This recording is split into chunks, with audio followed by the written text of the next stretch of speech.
Ladies and gentlemen, boys and girls, children of all ages, welcome to the Four Quarter Show. I am one of your hosts, Mello.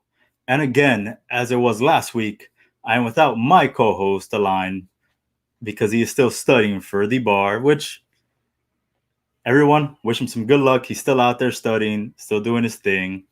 But with everything that's going on out there, times are tough. And when you set out to do what no one else can, the only thing you can do is look to your blood. You look to your buddies. You look to your friends. And with this special Too Sweet edition, you look to the click. Introducing first, we have, they call him Mr. Vinnie Mac. He is the boss. He's the one we go to when we have problems. None other than Steve Faracci. What's up, everybody? How's it going? Mello, how's it hanging? Doing great, boss. I think this is my first ever appearance on this show. Or did I join the show for a few seconds at one time? No, this is it. This is the first This is time. it. My debut, baby. The debut. Following the boss, we have none other than Mr. Tim Savage Tabala. You Nice. got Lust Hogan. What's up, fellas? What's going on? Lust in your eyes. I'm very excited. Very, very excited. I don't have to be the host today. Me too. That's what I'm excited about. What's up, How you guys? doing, What's going on? gentlemen? Chilling, man. Chilling. Everything I'm good up. with you fellas? Yeah, I'm on vacation this week, so I'm bored to death, but I'm pumped. I'm ready to go. No complaints here, besides the obvious. But let's move past that. Nice. Well, for everyone joining the Four Quarter Show for the first time ever, I'll go through what it is. The Four Quarter Show has 4 quarters, as is the name.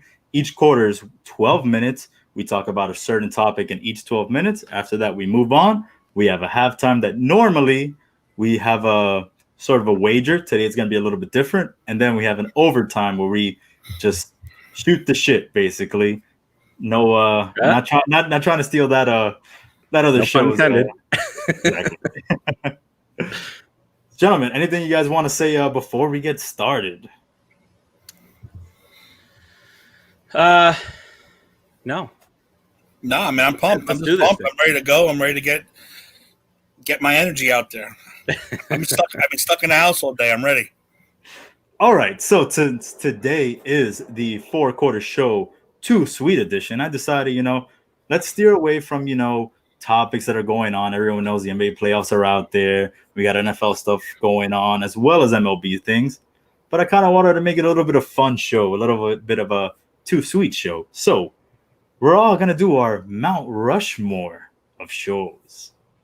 So with quarter number 1, we're going to talk about our own personal NBA Mount Rushmore. So not who's the best. So I'll just give you an example. Not any Will Chamberlains, at least on my book. Even though he is great, I never saw the gentleman play, so I just feel like I can't put him on there. So we're gonna start that off. I'm gonna put the timer on in 3, 2, 1.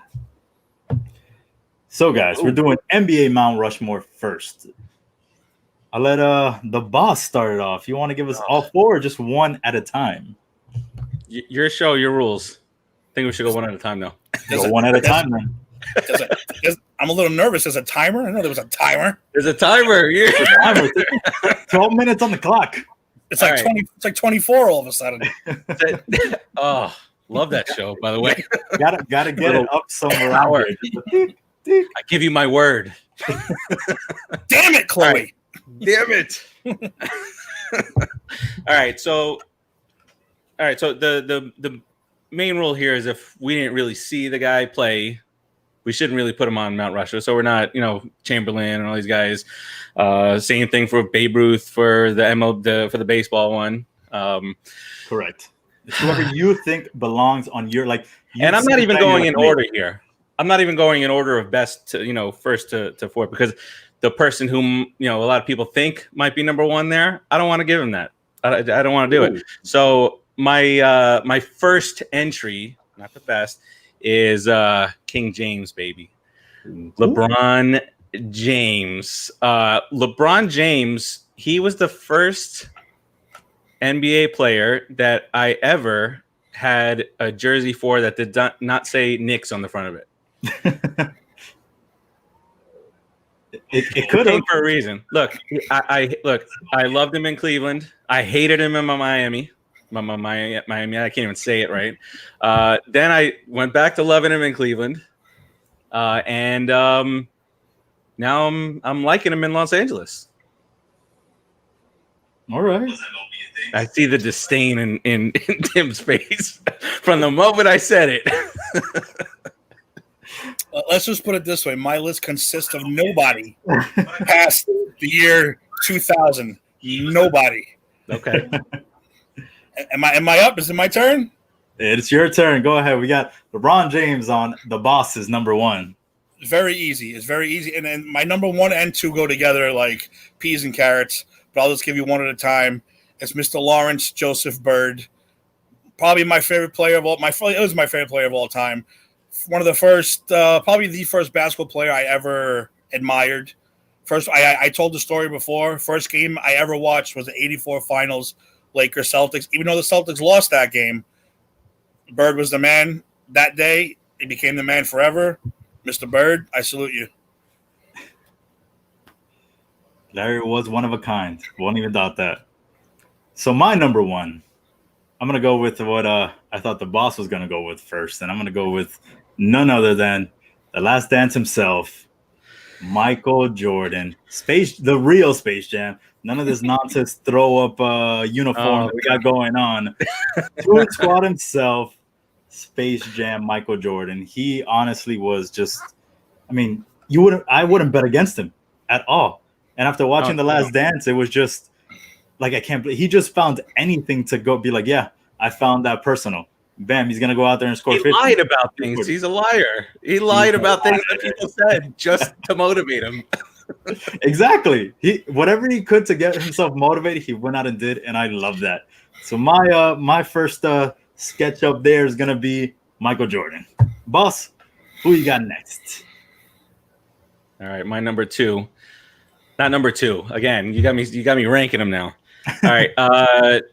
So another guy that just dominated his position. He dominated a sport that you couldn't put anybody against this guy. You couldn't guard the guy.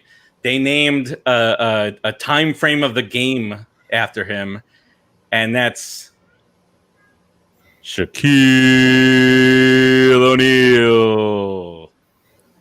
Hack-a-Shaq. The last 2 minutes of the game named after the man.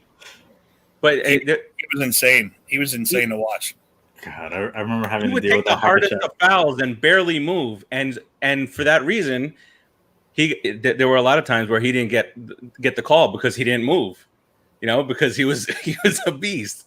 It was sad to see him in Cleveland and Boston towards the tail end when he was like huffing and puffing down there. Phoenix, Big Cactus. He played for everybody.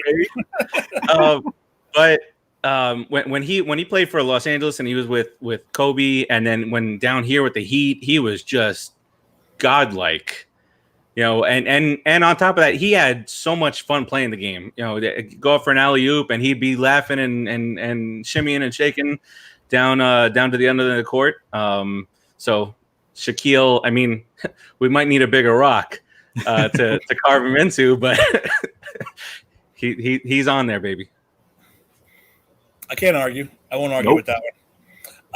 For me, like I said, the first two guys go together like peas and carrots. And if you would have asked me 25 years ago, I never would have said this man's name. I never even would have put him in the same category with Mr. Bird. But you got to do it now. I've matured. I've understood what the game was. They saved the NBA in the 1980s, and that is Mr. Earvin Magic Johnson. I mean, what can you say about even Larry Bird said he was the greatest he ever saw at that time. Look, I just happened to stumble across this today from 1989 or something. Just happened to stumble across it before Cleveland. Magic and the Bird. Magic and the Bird. Well, I would say Bird and Magic, but that's neither here or there. I mean, you watch what that dude does now. I was watching that Dream Team thing. He made those guys look like fools with his freaking fake passes and all that stuff.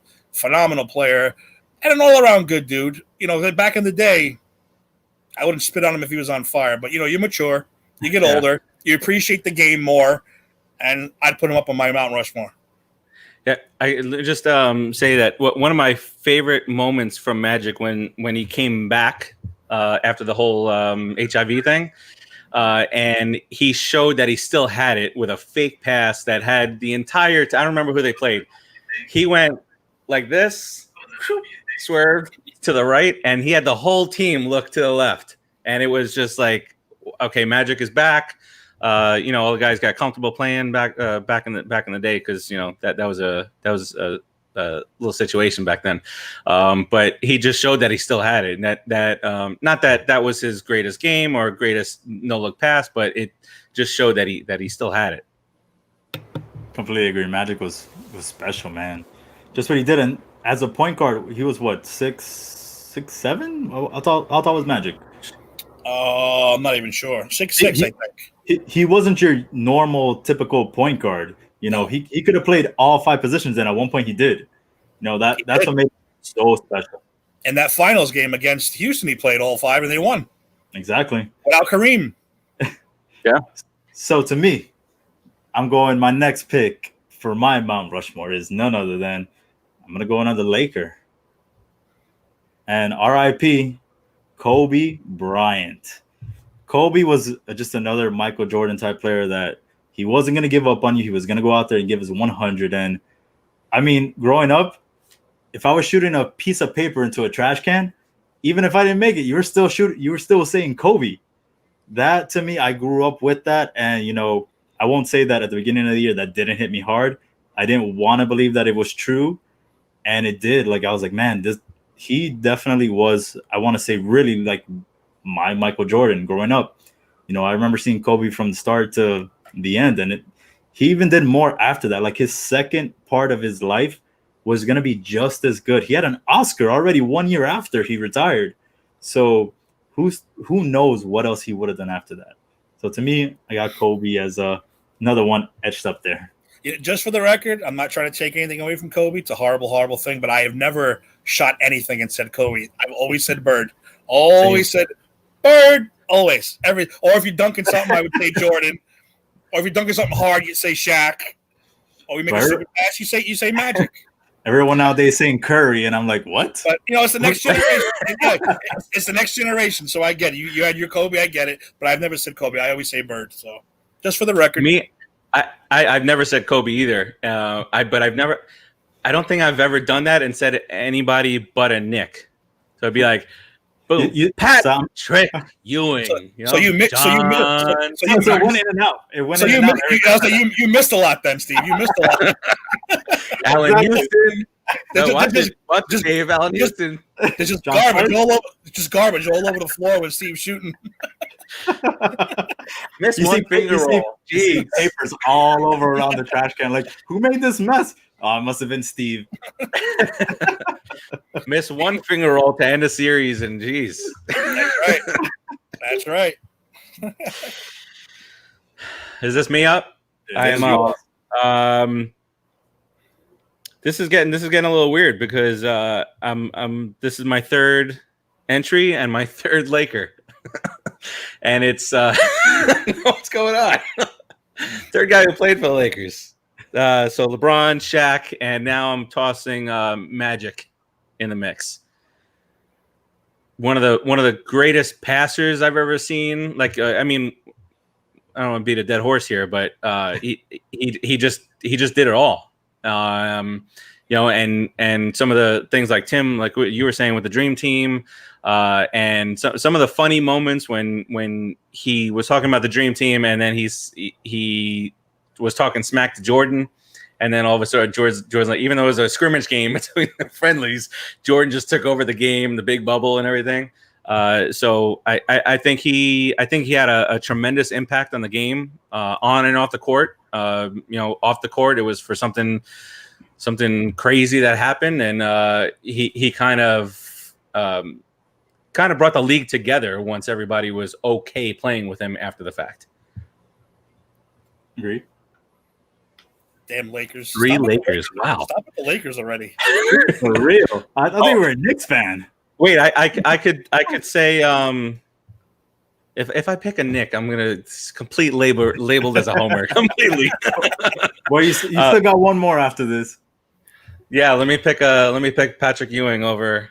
Well, like I said, 25 years ago, this would be a complete different list. But right now, I am going to put Michael Jordan on that list. And I'm going to tell you exactly why I'm Michael, not because of everything, because there was nothing better than waking up on a Saturday, especially when you slept late. Your mother lets you sleep late, and you wake up and it's that da da da da da da da da da da da. The music comes on. It's the NBA on NBC. Oh my God! It's Bulls versus Knicks. You know you're about to see a bloodbath. You're about to see a bloodbath of epic proportions. All those games on NBC were fantastic. And again, I don't care, Kyle. I don't know if Kyle's watching. He says this is the best NBA's ever been. No way, Kyle. You 22-year-old. Get out of here. That was when men played. When Timmy just did the Stone Cold Steve Austin to Kyle. That's right. Austin. He will never understand the NBA on NBC song coming on a Saturday, and you had a triple header of men beating the crap out of each other on that court. Bulls, Knicks, and then the Pacers, the stupid Pistons, who I hate more than anything in the world. That was it. And Jordan was pretty much the epicenter of that whole time period. And of course, I don't have to go through his stats. I don't have to go through his accomplishments. I would definitely put him on the Mount Rushmore. I hate him. So quarter one finished, but we're gonna finish this just because we got to get the Mount Rushmore out there. So my number 3, well, I guess the third person I'd put up there, someone that's already been mentioned, and it is none other than Shaquille O'Neal. Whether with the Magic, whether with the Lakers, with the Heat, whatever you want to say, he was a presence, and it's unlike anything I ever witnessed. Again, I never saw Wilt, no matter what, whether he scored 100 or not. I didn't see it. I didn't see Kareem Abdul-Jabbar. What I see, Vlade Divac. Vlade Divac. Shaq was unstoppable. What he was doing on his MVP years, putting up 30 and like 15, it was just unheard of. And to this day, I feel like there's not another player that you can, after Shaq, that you can compare him to. The one that I thought would have got there would have been Boogie Cousins, but he's just been so injury prone that there's no comparison. Shaq was a presence like no other. You got the ball down to him in the paint, and it was going in, whether it was a dunk, a hook, whatever it was going in, and there was nothing you could do about it. So Shaq is my number 3. Boss. And he crossed over. He crossed MJ over during practice. He did. You guys saw that. And Shaq has even hit a couple threes, and he, at least when he was here with Miami, he when he had to, at least in that finals, he made the free throws when he had to. When he had to make a free throw, he made it. No question about it. You know what's funny is that you mentioned him on the Magic. I don't even think about him on the Magic anymore. I think with because even with Penny, because nothing ever happened. I mean, they went to the finals. They went to the finals. The Knicks went to the finals twice. We went to the finals with Marcus Camby. But before we get started, I'm gonna get some comments out here. We got a first one from Eric Rodriguez saying Wilt Chamberlain, 100 points changed the game, underrated because he was ahead of his time, which completely agreed. He was. No one else. Besides Kobe, has come close, and 19 points away from 100. That's how dominant you must have been. But I don't know about this next comment. We got saying that David Robinson, and same thing from Eric. David Robinson and Tim Duncan were better than Shaq, and together, like morphed into one player. I don't know. The big fundamental was great. Duncan, yeah. Give him that. Duncan was good. And actually, that tandem is who we had to play in the 2000 finals with Marcus Camby. We had like the shortest, the Sprewell, Houston, all these guys, and we had to play those dudes. just wasn't fair. So, but I mean, like I said, I mean, I wouldn't say that Duncan and Robinson were better than Shaq, because I mean, Duncan was good fundamentally. Like, he wasn't a flashy player like Shaq was, but he was still good. He was reliable, and it's kind of like what you want. You would build something around that, and they did. I mean, Pop did what he had to do, and nothing else to say about that. Yeah. Boss, let's go with your last person on your Mount Rushmore. Michael Jordan. All right, let's move on. Enough said. Enough said. No, I mean, I don't know what else to say about Jordan. I hated him with a passion growing up because he beat my Knicks up. And what I think what was worse was that he would the Knicks would be in every game. It was never a blowout. Maybe towards the end, but it was always, and I've been saying this since I'm like 10 years old. It's the Jordan switch. Everything's going fine. Ewan's hitting a shot. Stark's dunking. Chris Childs later on and whatnot. Charles Smith. But you'd be hanging with Jordan, and then the switch gets flipped, and it's Jordan time, and you just can't do anything about it. Doesn't matter who you put on him. You double team him, he's passing it out. You dare guard him one-on-one, and he's taking it every time.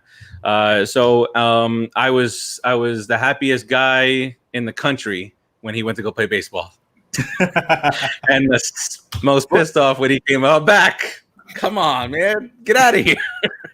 Yeah, but you guys the Knicks got themselves by the Pacers every single time. No, not every time. That if people forget that the Reggie Miller, 83 points in 2 seconds, the Knicks won that series. So even though the big issue was the finger roll, dunk the ball, Patrick. Dunk the ball. You're 8,000 feet tall. Or just drop it in like tears, like I don't know, just like boop, but not like finger roll it. That would have been sweet if it went in though. As a non-Knick lover, that was one of the greatest moments for me ever. But I'm sorry, Faraci, but my last guy, it was either going to be Shaq or this guy. And since we already said Shaq a lot, it is Reggie Miller. Sorry to tell you. It is Reggie. I love, and it wasn't just the Knicks. It wasn't just the Knicks. I like the fact that dude could shoot. He tell you he's going to shoot it. Then he'll shoot it in your face. And then he'll tell you again, I just shot that in your face. He didn't let it go. He didn't let it go. He made sure you knew, your mother knew. He'd call your brother up and say, I shot the ball in your brother's face because he sucks. Hang the phone up. Reggie Miller, let Spike Lee know. Exactly. That's Spike Lee know. That was perfect. He made a whole documentary about that. So that's what great about it. And he never pushed off or anything. He never threw a guy to the ground. And let's not get into today, men. That was a men's game back then. Yes, men's game. From behind, it's like Ric Flair with the brass knuckles. He didn't push off. The guy fell down. that doesn't make up for the horrible bad pass. The passing that doesn't make up for that. But yeah, I loved watching Reggie play. I thought he was fantastic. I'll definitely put him on my list. Did my agent agree for me to come on the show? You can cancel the show right now, boss. You can cancel the show right now. Right. You can cancel. You can shut it down. Four quarters is done. Last quarter. You're fired. You're fired. All right, so my last one, and although the boss didn't go, before I go, Tim, what is your favorite basketball team? I feel like I don't know that. I am a Boston Celtics fan because that's how I grew up. So you're a Yankee fan, a Giants fan, but somehow you're a Celtics fan? Look, it's not my fault. Blame my father. Because he grew up in the 60s with that team, with the team where they won, 9 out of 10 years, and he stuck with them. And, John Havlicek, and all I heard about was Havlicek and Russell and this and that. And then Bird comes along, and Bird is the savior of all. Like I told you, the first game I ever watched, he told me, watch this game tonight. I watched the 84 finals. That's it. I was hooked. I don't believe in switching teams under any circumstances. So I'm stuck for the rest of my life. What do you want me to do? I try not to say Boston. I say Celtics. Yeah. Yeah, you don't want to say that too loud. You like the Boston Very Celtics? good. Oh, I like the Celtics. I don't know where they're from. Maybe they're like Maine or Rhode Island. I don't know. New England. Just call them the New England. Yeah. Somewhere in the Northeast. Yeah, I'm good with that alone. But yeah, it's hard. It's hard. But yeah, that's who I am. All right, so that makes sense about the Celtics folks you picked. So my last addition to my Mount Rushmore is none other than my hometown hero, Wade County. Wade. Exactly. This PA thing. From Robinson, Illinois. To me, man, he just changed basketball entirely for Miami. And I know we had Zoe, we had Tim Hardaway, we had Ronnie Cycler, all these guys, but D-Wade put basketball on the map for us. And Jamal Mashburn. Yeah, but the Knicks always were somehow getting the last shot up against us. And no, Mashburn passed it to Witherspoon. he wasn't clutch enough to take that shot. So D-Wade changed the culture around here. It was his house and forever will be Dwayne Wade's house, no matter what happens here. So for me, I got to put Dwayne Wade up there. And I guarantee everyone in Miami will back me up on it. He's just been so instrumental to the basketball culture down here that you just won't think about basketball here without Dwayne Wade. Yeah. And Gabby Union. Let's never do a top 10 overrated players because that dude's on my overrated list. Wow. What? Look at Melo. I think we just lost the Tim here. There's a hot take. He needed Shaq and he needed LeBron. He's the one who taught LeBron how to be a leader. He needed Shaq. LeBron in 2011 was averaging 2 points in the fourth quarter. Dwayne Wade said, "Hey, here's how you lead a team. Here you go." Did he win without him? He won with Shaq, and he was the MVP. Dwayne Wade said, "I'm gonna carry you in 2006," and said, "I'm gonna go shoot these shots." Did he win without them? Did he win without them? Oh, come on. That's right, White Claw. He did not. Hey, no White Claw tonight. What's going on with this? You didn't want to drink that in front of the bar. Different show. What it was that I found some Sam Adams Oktoberfest in August. In August. So I was like, yeah, I'm gonna take advantage of this now. You're doing all that stuff early. Yeah, I'm not mad about it. Because COVID's coming back, then we're all going to be locked up again. So they're bringing all the fall stuff out now. Exactly. Especially for Halloween, they're like, yeah, that's not happening at all. All right, guys, gentlemen, that was the first quarter. That went extremely long. We're going to try better in this second quarter, which is our MLB Mount Rushmore. This all one, I feel Yankees. Just saying right now, all Yankees. Just saying that right now.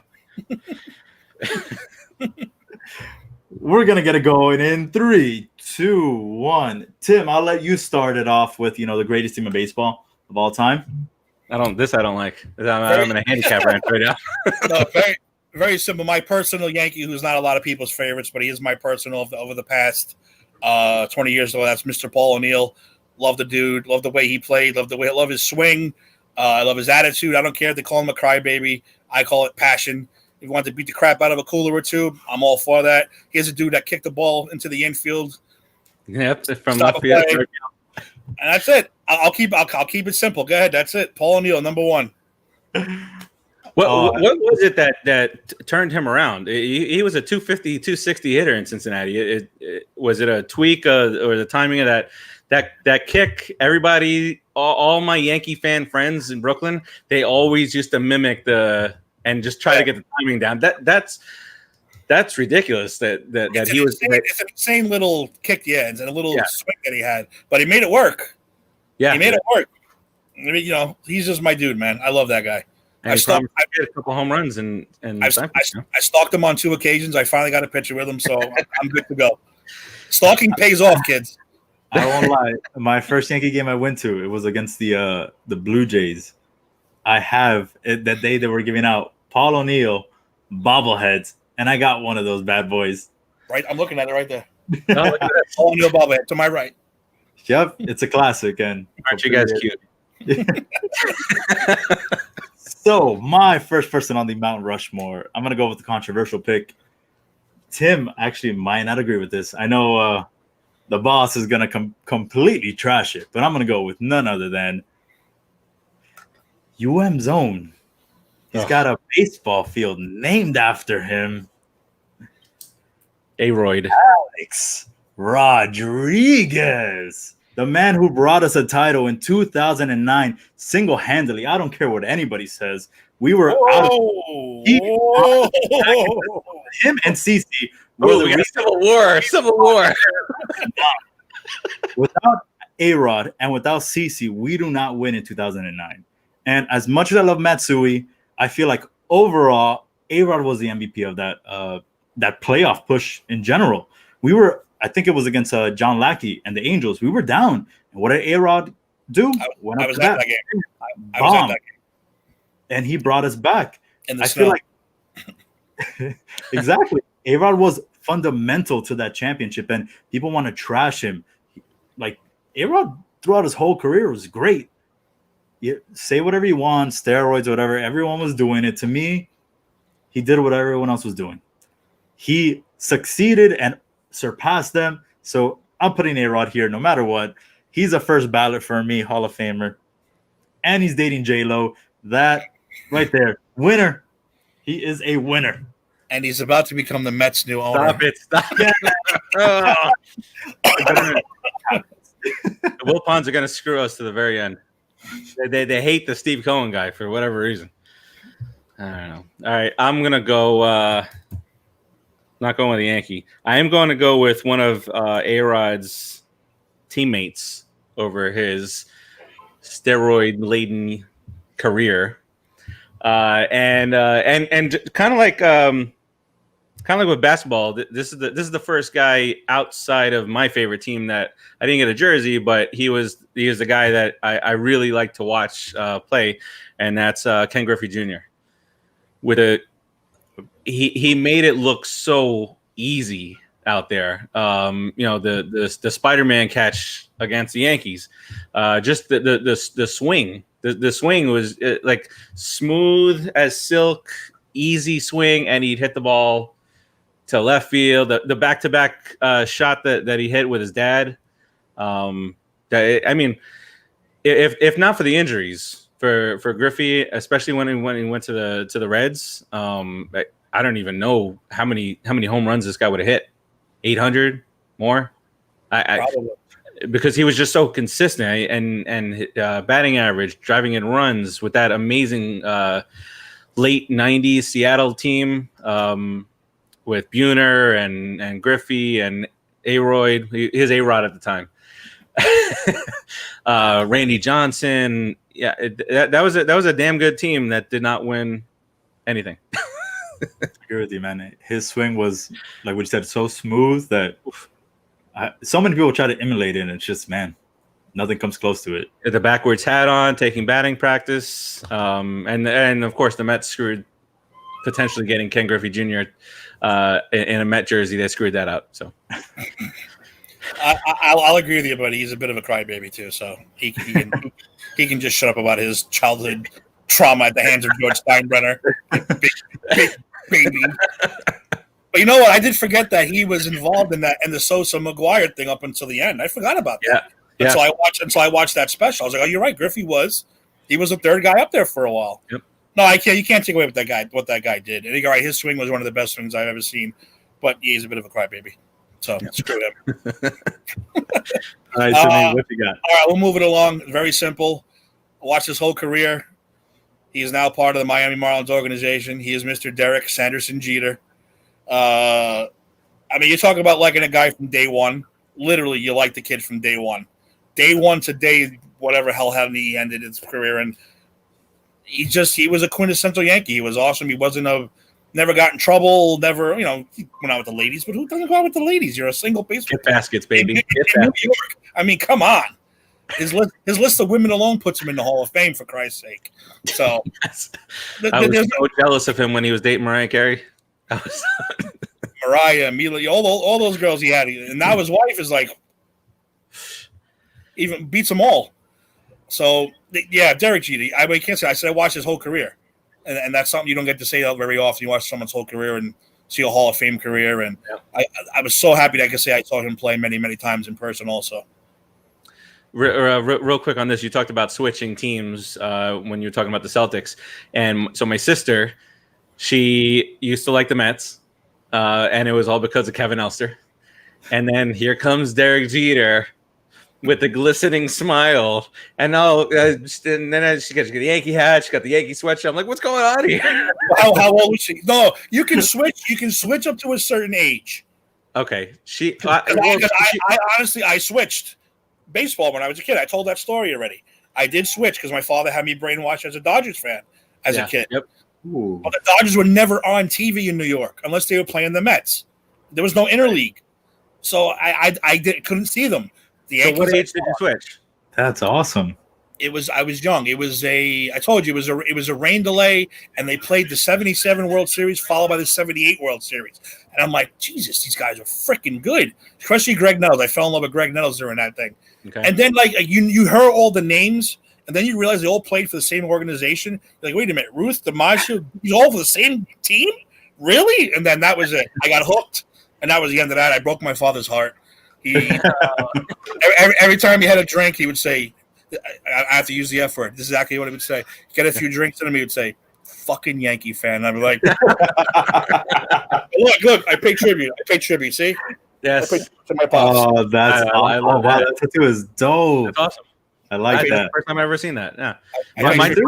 My dad was a Yankee fan also. But he never gave me crap about rooting for the Mets. But we used to have this thing where if the Mets and Yankees were on at the same time, and we'd be in different rooms watching the game, obviously, and the Mets would, somebody who had a 2-run host, Strawberry hits a home run, and I'm clapping it up in there, and then my dad would clap even louder if the Yankees scored in their game. So my mom would be like, clapping and clapping.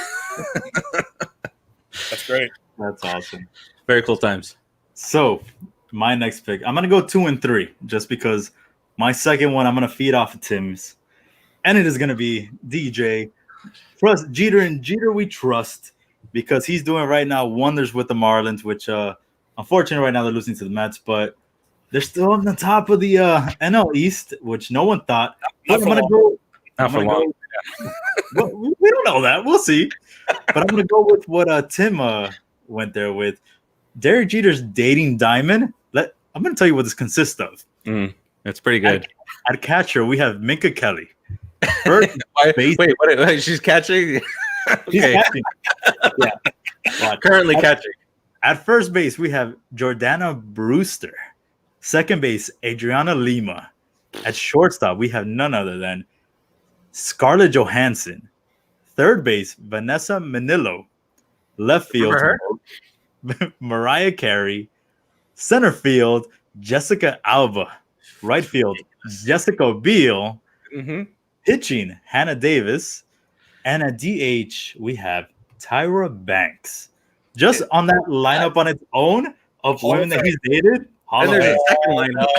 Hall of Fame. That's it. Yeah. There's a minor league lineup we don't know nothing about. Yes. Exactly. Those are the ones that got the gift baskets. Exactly. The sign ball that everyone's got. I went quick. I have a friend who took after Jeter with the gift basket thing, but he was poor, so he used to give them a cookie on the way out the door. Funny, and he used to really do it. Have a cookie, get a cab, see you later. That's what he used to do. Get a cab. Wow, he wouldn't even call her a cab.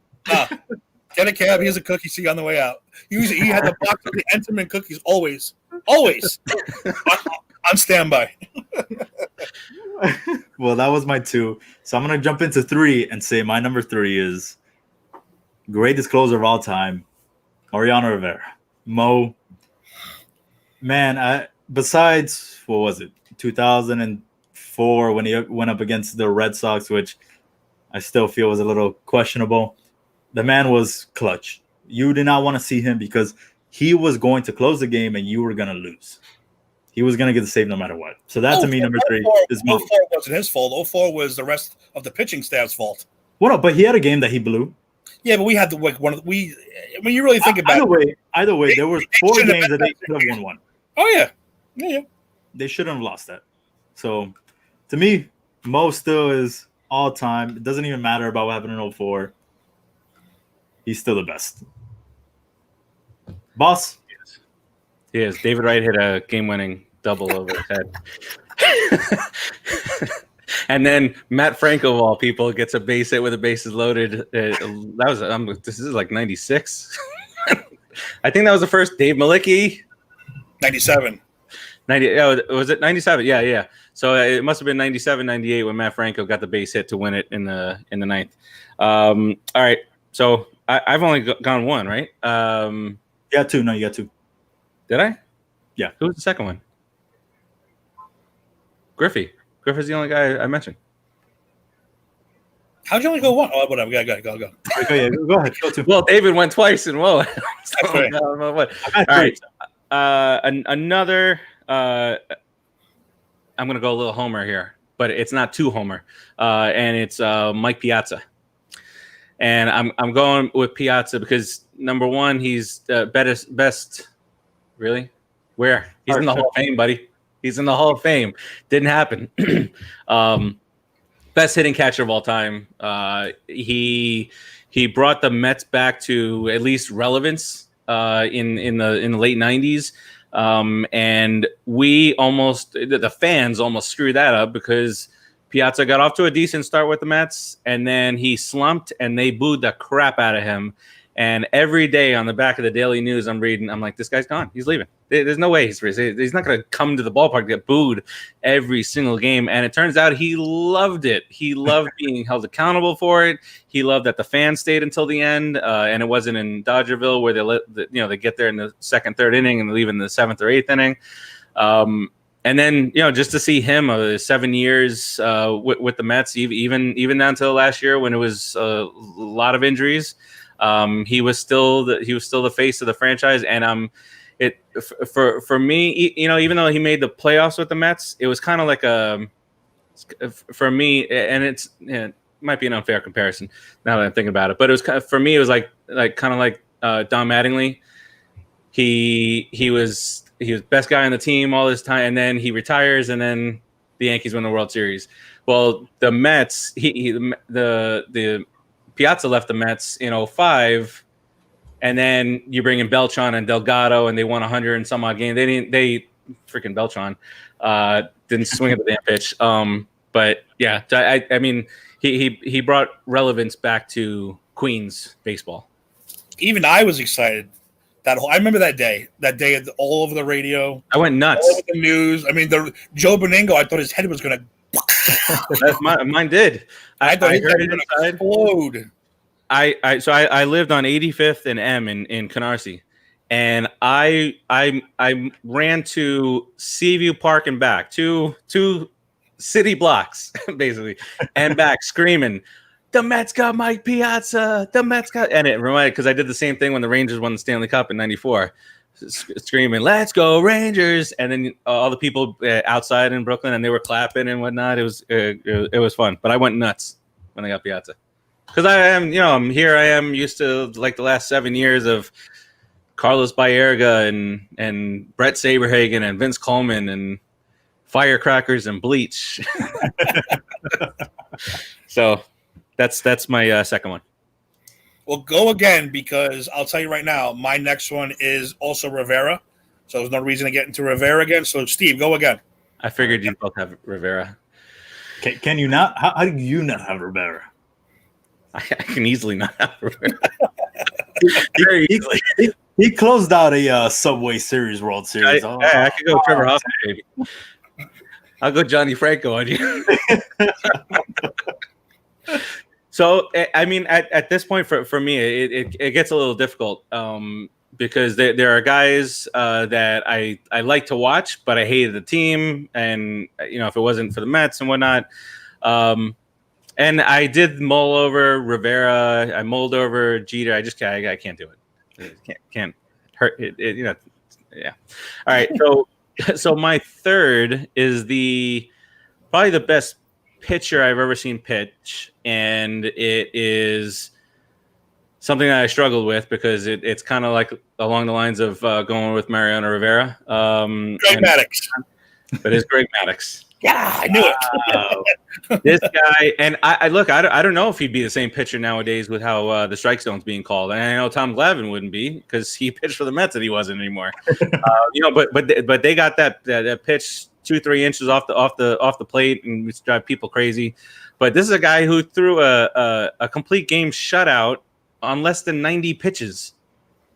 That doesn't happen anymore. And it just the best. Clearly, first ballot Hall of Famer. In the 90s, he was just in the 90s alone. He was 90 games over 500.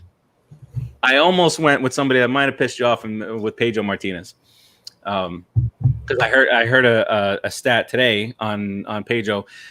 Over a 3-year stretch pitching for the Red Sox, he gave up 122 earned runs. 3 years. 122 earned runs.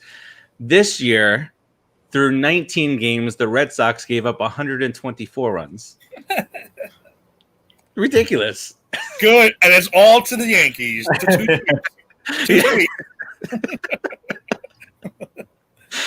My favorite Greg Maddux meme right now is one that says, I paid Greg Maddux to paint my house, but all he did was paint the corners. And all the corners the house. I love that meme. That's a fantastic meme. Love it. My last guy, again, I went all Yankees. I could do it on the Yankee list, but I just didn't feel like it. I am going to go sentimental. I am going to go Don Mattingly, simply because he was all we had growing up. He was the man growing up, and like you had your Baergas, and we had our crap too. Just a big pile of crap for a long time. But he was the only constant. He was the only. Unfortunately, he's a bit jinxed, I think. I know some people disagree with me on that, but he retires. They win the World Series. They have a huge run. He comes back to coach. They don't win the World Series. He leaves. They win the freaking World Series again. That's kind of freaking weird when you ask me. But Donnie Baseball, another swing that I absolutely love. That left-handed for the Yankee Stadium is perfect. I remember the shoulder thing. He used to get the shoulder thing going. Yep. So he's my number 4 guy. Love me some Donnie Baseball. He's another guy with if he didn't have the back problems, imagine. Yep. Hell of a first baseman too. He's gonna win a World Series with the Marlins. Just saying. Oh Lord. He's gonna retire and they're gonna win the following year. All right. So my last person. I had a couple, but I really it is tough. I thought of one that just burned in my head, and that is the big unit, Randy Johnson. Killed a bird, bro. Exactly. That's exactly where I was going. Like that moment to me where he's just pitching it and he explodes the pigeon. Like that to me is just always going to be a classic. And he beat the Yankees as much as I hated it, but he still was fundamental. Like he was phenomenal. So Randy Johnson's going to wrap up my final 4, so I don't go all Yankees. Yeah, I'm going to go Jose Altuve, but what is it? I'm kidding. 20 games, 21 strikeouts. I would have left. I would have left. Not come out. I would have threw the headphones and said, "Yep, I'm done." 20 games. So you would have made Tim lose a smile. 20 games, 21 strikeouts. It's a lot harder to guess, right? Than knowing. A lot harder. A lot harder. You don't know what's coming, huh? Yep. God, I love it. Yeah, the eight flipped up on him too. So I did struggle on the last one, and it was because you're the only one who didn't go all team. You didn't go all team. I'm surprised. No, I could go. I could pick a guy from every team except for the Red Sox, but I could literally go every team. But I just felt the Yankees were going to be easier, so I did my 4 Yankees. I could choose a. I don't know if I could choose a Yankee. I could choose a Red Sox. Pedro. I'll piss on him if I even met that guy. Mike Lowe, maybe Mike Lowe, some Josh Beckett. I spoke to Mike Lowell for like an hour and a half one day, and it was because I was working at Best Buy at the time, and he came in to do an autograph signing, but it was like the thunderstorms all day long. Nobody was coming up, so I pulled up a chair. We started talking. He said, "I got to be here anyway." Right? So this was after the cancer thing, the cancer scare that he had, and I finished up the conversation. I said, "Third base is looking pretty nice for you at Shea," and he just laughed. Good guy. But Albert Pujols came to mind, and Mariano Rivera came to mind, and in the end, I went Homer again. And it's for somebody who I firmly believe, and not being a homer by saying this, if he would have stayed healthy, he's a Hall of Famer, and that's David Wright. Just all around great player. Played with a freaking broken bone in his back for 40 games, and then sucks that he spinal stenosis, which is just ridiculously painful when you think about what it is. It's the base of your spine shrinking, squeezing your spine. And the guy worked out. He stretched and worked out 3 hours a game just to prepare to play a game. Shut up, Kyle. What do you got? Oh, this is your reminder. What is it? Oh my god! The Orlando Wizards beat the Milwaukee Garbage. The whole league is garbage. Is he a Lakers fan? Is he a Magic fan? He keeps flip-flopping, He's a Laker fan. He used to go when he lived in Vero. He used to go to a lot of Magic games. But hey, let's go Magic. Get Giannis out of the playoffs so he can go join the Knicks next year. As a Heat fan, I won't mind it. I'd rather play the Magic in the second round over the Bucks any day. Let us get that clear. You're rooting for the Magic. Exactly. And this is me. You're like, All right, guys, we've come to everyone's favorite time, halftime. Normally we do a wager bet, but we didn't today. Today we're gonna do a little bit more of a fun, serious topic, and that is coronavirus. I'm gonna let the boss take this one over because it was his idea. Well, yeah, I for months we've been wondering how sports are going to come back. Like all this stuff, people are dying all over the place, and we're in the corner like we want sports, and so I don't know about you guys, but I had this vision in my head of how baseball is going to go, how the NFL, basketball, and hockey, and then baseball started back first of all of the major 4 sports in this country, and the Marlins did what they did. They screwed it up. The Cardinals then did it. Now the Indians, and people are talking about, they should cancel baseball because it's dangerous and this and that. And no, the rules were, protocols were put in place. Every team has 60 players. 60 players. So I did not believe. I thought the Marlins should have just forfeited some of those games, or had to bring up 20 of the guys that are on the reserve team. Why should other teams now have to play double headers, freaking 4 days in a row, double headers? Because the Marlins screwed up, and then the Cardinals did it. Cardinals not to the extent of nobody did it as bad as the Marlins. So what happened with Cleveland is that two of their pitchers, they went out and they lied about curfew, and Clevinger actually lied about being out, and then Clevinger, irresponsible, gets on the plane with the rest of the team, knowing that he's been out and whatnot, but I feel like the Indians did it right. The Indians got the team together in a room. Had their veteran guys say, what the hell is wrong with you? And one veteran guy who I don't like, he's ruined my Mets, Oliver Perez, and Oliver Perez is a big cog in that bullpen. It's weird to say, but he said if those 2 guys aren't suspended or nothing happens to them, I'm opting out. I'm out. which I think is great. I think guys who don't abide by the protocol should be suspended by the team. Maybe it's not a baseball thing, but they're out for 10 days. They can't even come near the team for 10 games. And then you got the bubble in NBA. That's working out well. You got the NHL bubble. That's working out really well. Immature kids playing baseball. But I don't know how you guys feel. I do not think that there will be a full NFL season this year. I don't know if there will be. Going to O-line, D-line, breathing on each other, unless they come up with some type of and plus, those are not small guys on the line. And it's down here when the season starts, you're going to have these big guys out in 90-degree heat here, Tampa, Jacksonville. So I just don't know how it's gonna happen. No, I agree with you. I have no idea how it's gonna happen. Going back to the MLB quickly, I had said how I feel like what happened with the Marlins organization was kind of like everyone's really a young guy. They're mainly a bunch of young guys.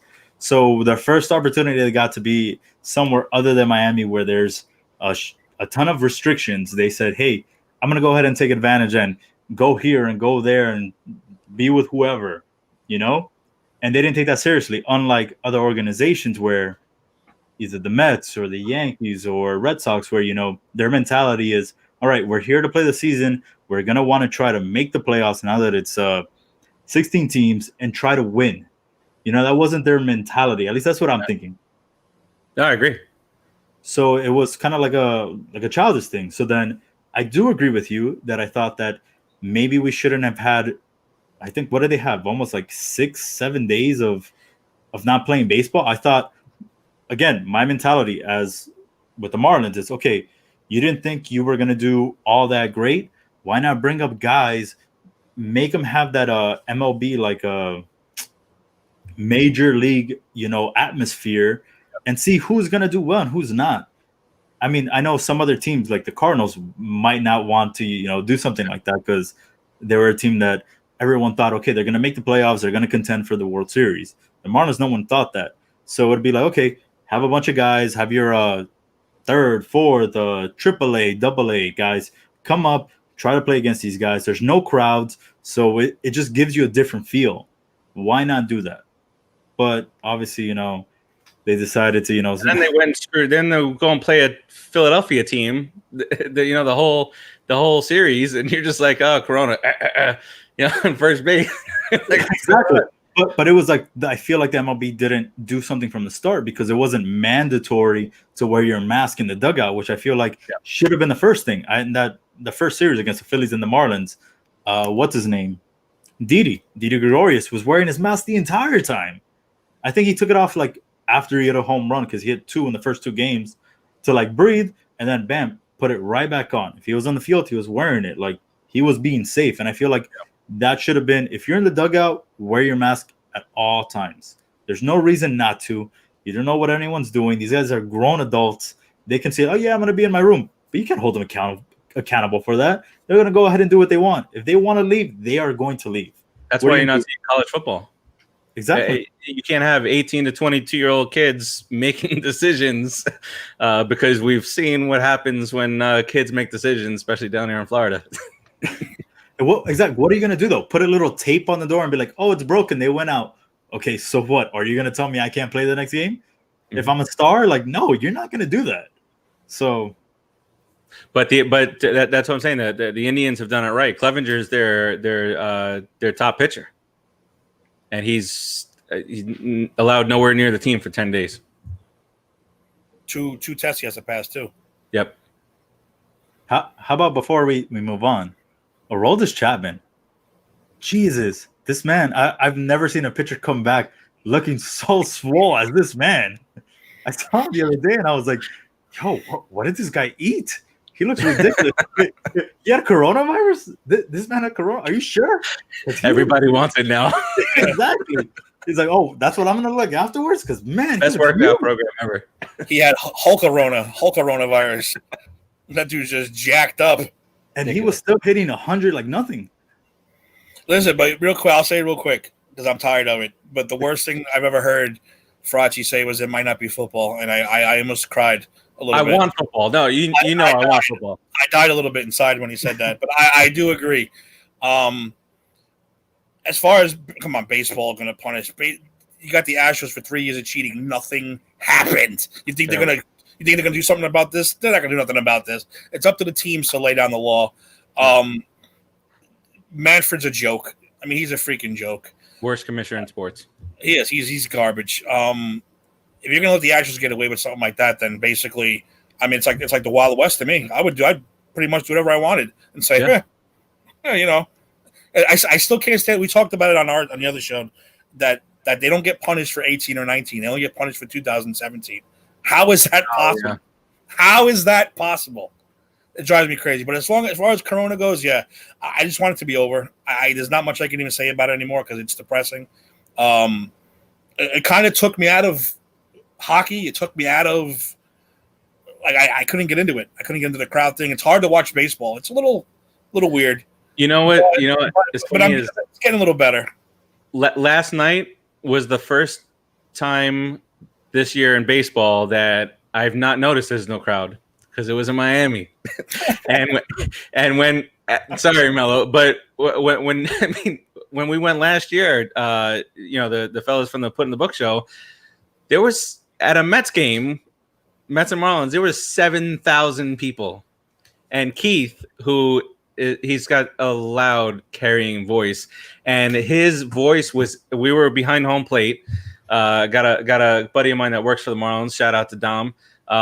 And we heard the echo down the right field line. The guy who was pitching against the Mets was some rookie. He had no hitter through 6, and I said, Keith, do something. Sorry, you're throwing a no hitter.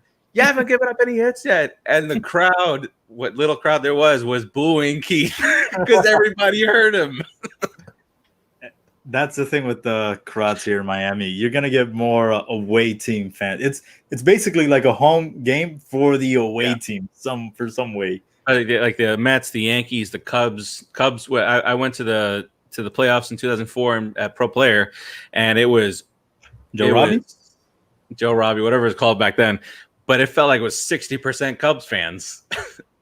Nope. Red Sox, whoever you think about, any big team, it's going to be an away game for the home team for some reason. Yep.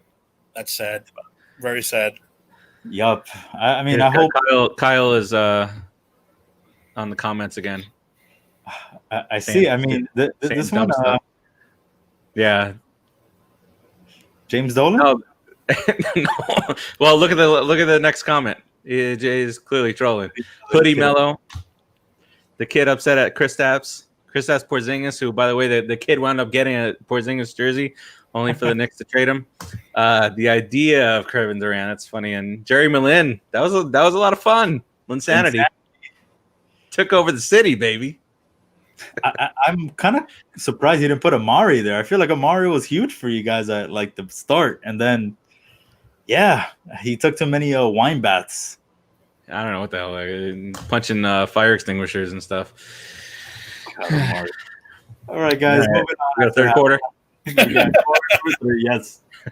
Get Steve out of there. Quarter number 3, we have our NFL Mount Rushmore.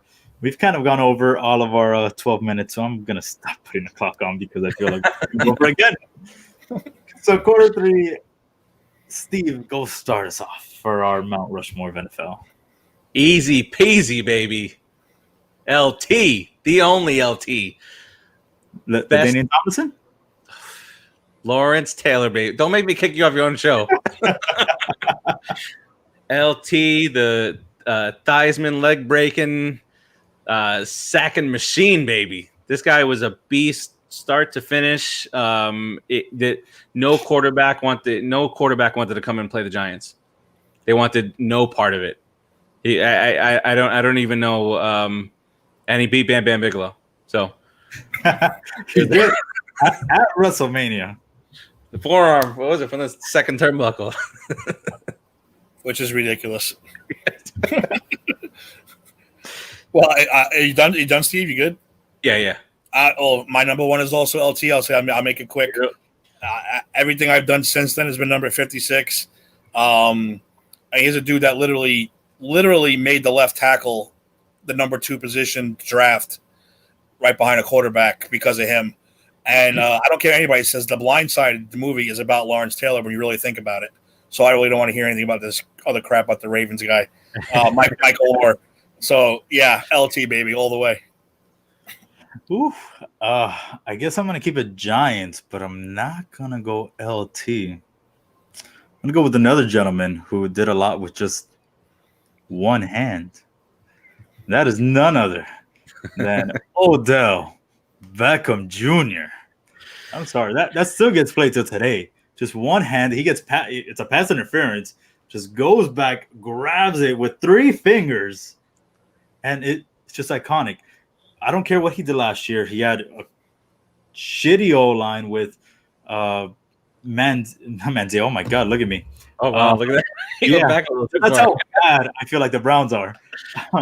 with what's this guy's name? I can't think of it either. Well, that's bad. Yeah. We shouldn't have a show. We can't think of his name.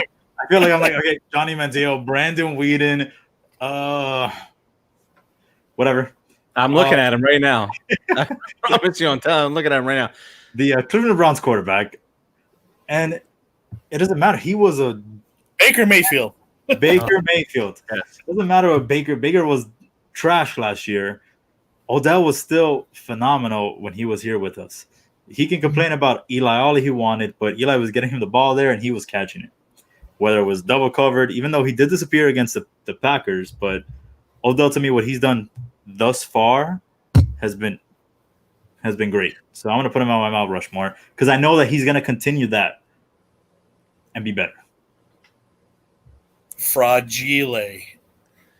Fragile. Physically and mentally. We know this. All right, I will go next, and I'm going to the West Coast for this next one.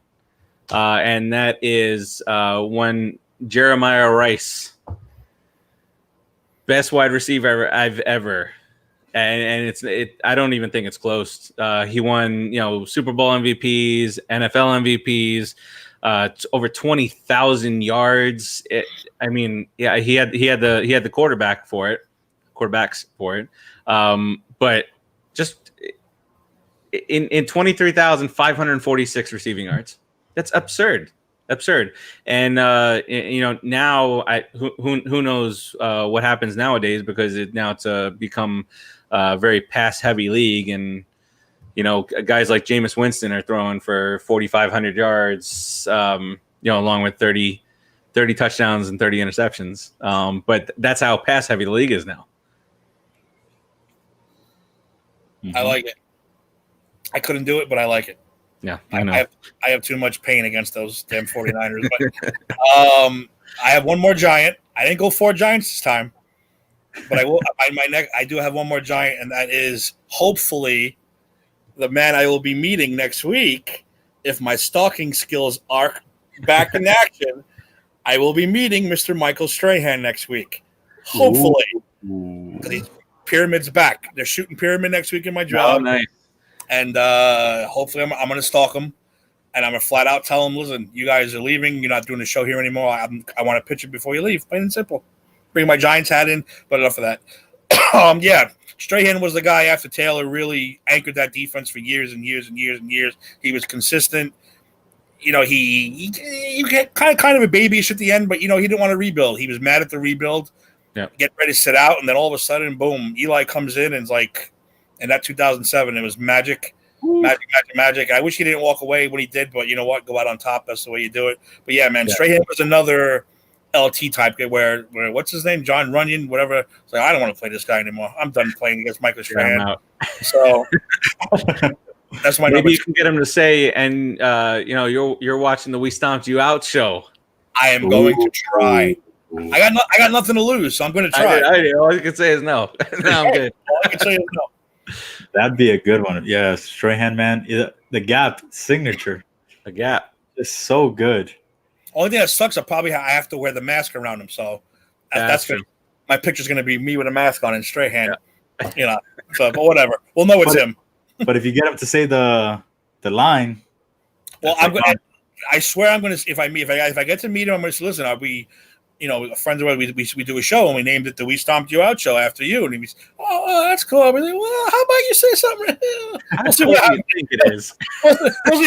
We'll see what happens. I'm gonna try my best next week though. They're shooting like 25 shows next week in 1 week. They're doing a whole season next week, so I got plenty of time. Of Pyramid? Pyramid. Yeah, they're shooting a lot. They're doing the whole season next week. No audience, just celebrities. There's gonna be celebrities all over the place. I'll be stalking like crazy next week. Nice. That's why I took off this week. I had to rest up. I was gonna say. All right, gentlemen. My next person is none other than he's probably the GOAT right now, and probably the GOAT for a while. None other than Thomas Edward Patrick Brady Jr. Tom Brady. I mean, can he deny it? I mean, the man's what, 6? I can deny it. He's won 6 Super Bowls. He's the worst quarterback in the history of the Super Bowl against the Giants. Against the Giants, you're absolutely right, and I love it. I love that he's 0-2 against us, but against everyone else, I mean, besides the Eagles, he's 1-1 against the Eagles. Everyone else, he just comes back and wins. I've rooted against him I think the only Super Bowl I did not root against him was the one against the Eagles recently. Same. That was I rooted for the Patriots. Yeah, exactly. That's the only Super Bowl I was not rooting against him, and he's won every single time besides the Giants. And I mean, numbers don't lie. The man is a Hall of Famer, and he's gonna be the GOAT. We're gonna find out this year. Oh, you're right. In Tampa, I don't know. It's a lot. It's not as cold. New England. Was it a systemic quarterback? Is he a system quarterback? Peyton Manning, when he went to Denver, he threw 37 touchdowns that first year with a nerve situation. So let's see. He's got the receiver. What was that? Afterwards, he broke the record for most touchdowns in a season. Yeah. So I mean, Tom could do it. He's got the receivers down here in Tampa. That's what I'm saying. It's zero excuses. Now we'll see if is he going to dunk and dink like he did in Patriotville, or is he going to try to air it out a little bit?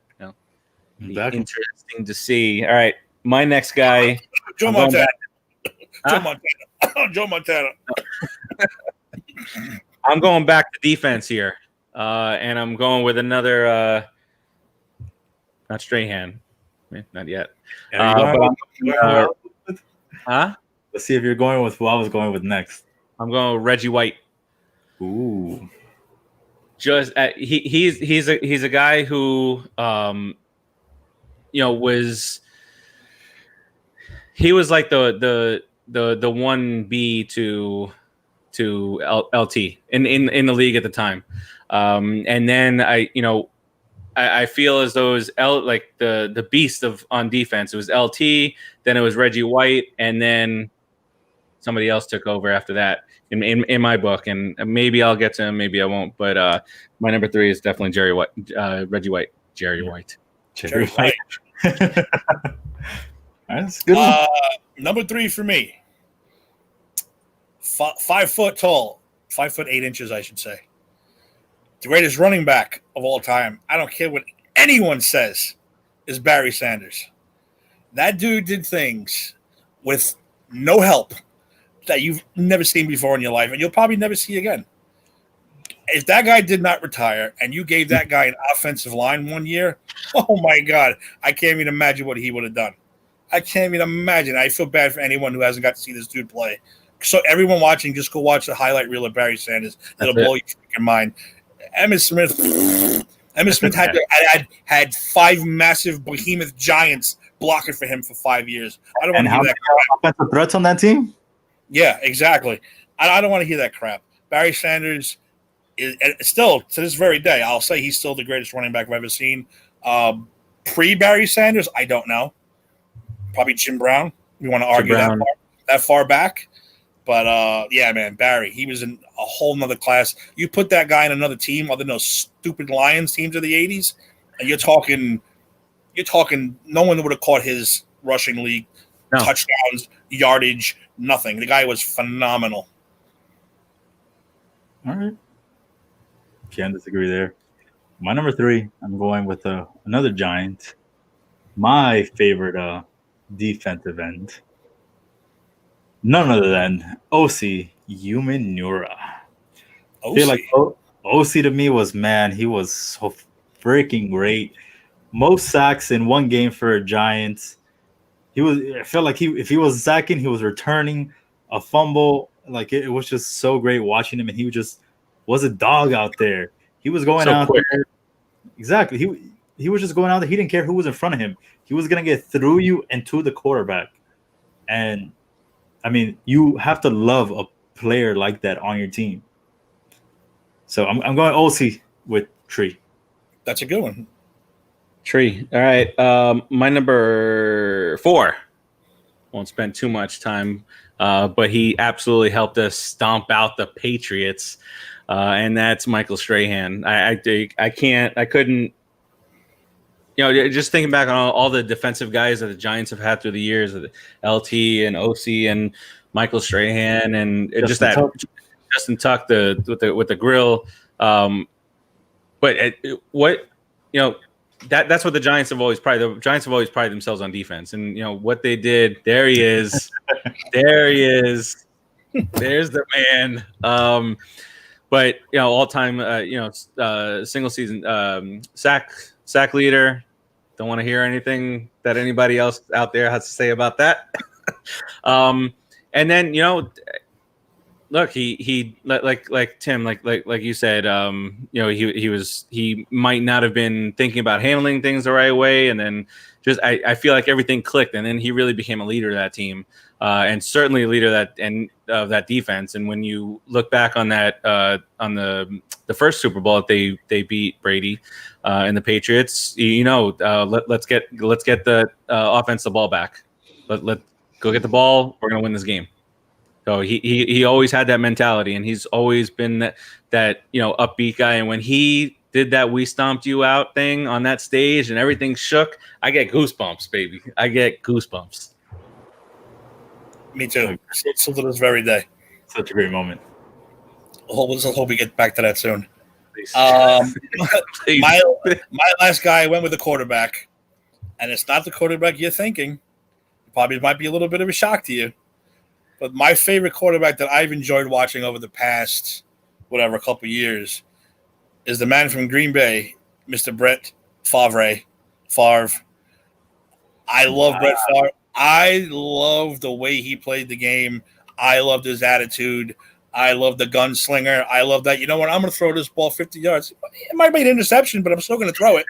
I just like the fact that he took those chances, man. He didn't care.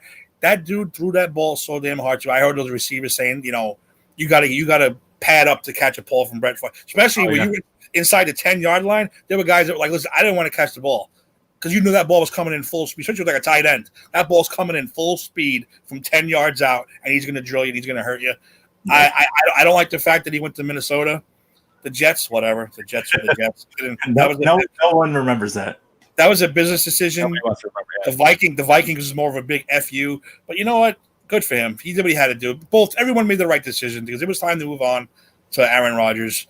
But yeah, Brett Favre has always been. I loved watching that dude play. Constantly love watching him play. So he's my number 4. Appreciate that last interception you threw with the Packers in the Coughlin game. Appreciate it, buddy.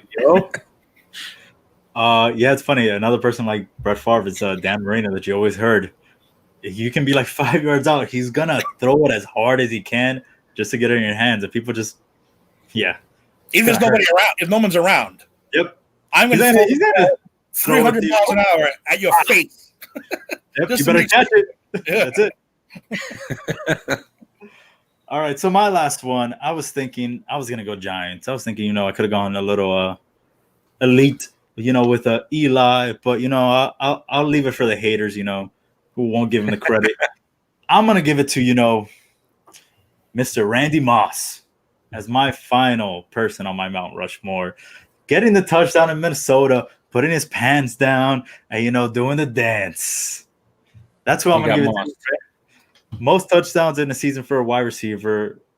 he was just, man, incredible. I would have loved to have seen him catching stuff in New York, but still beat him in the Super Bowl. We took care. He got his touchdown, that one touchdown, and it was good. That's it. Hey, here you go. Here's the record. Who's gonna win the Super Bowl though? I might have called Randy Moss some horrendous names.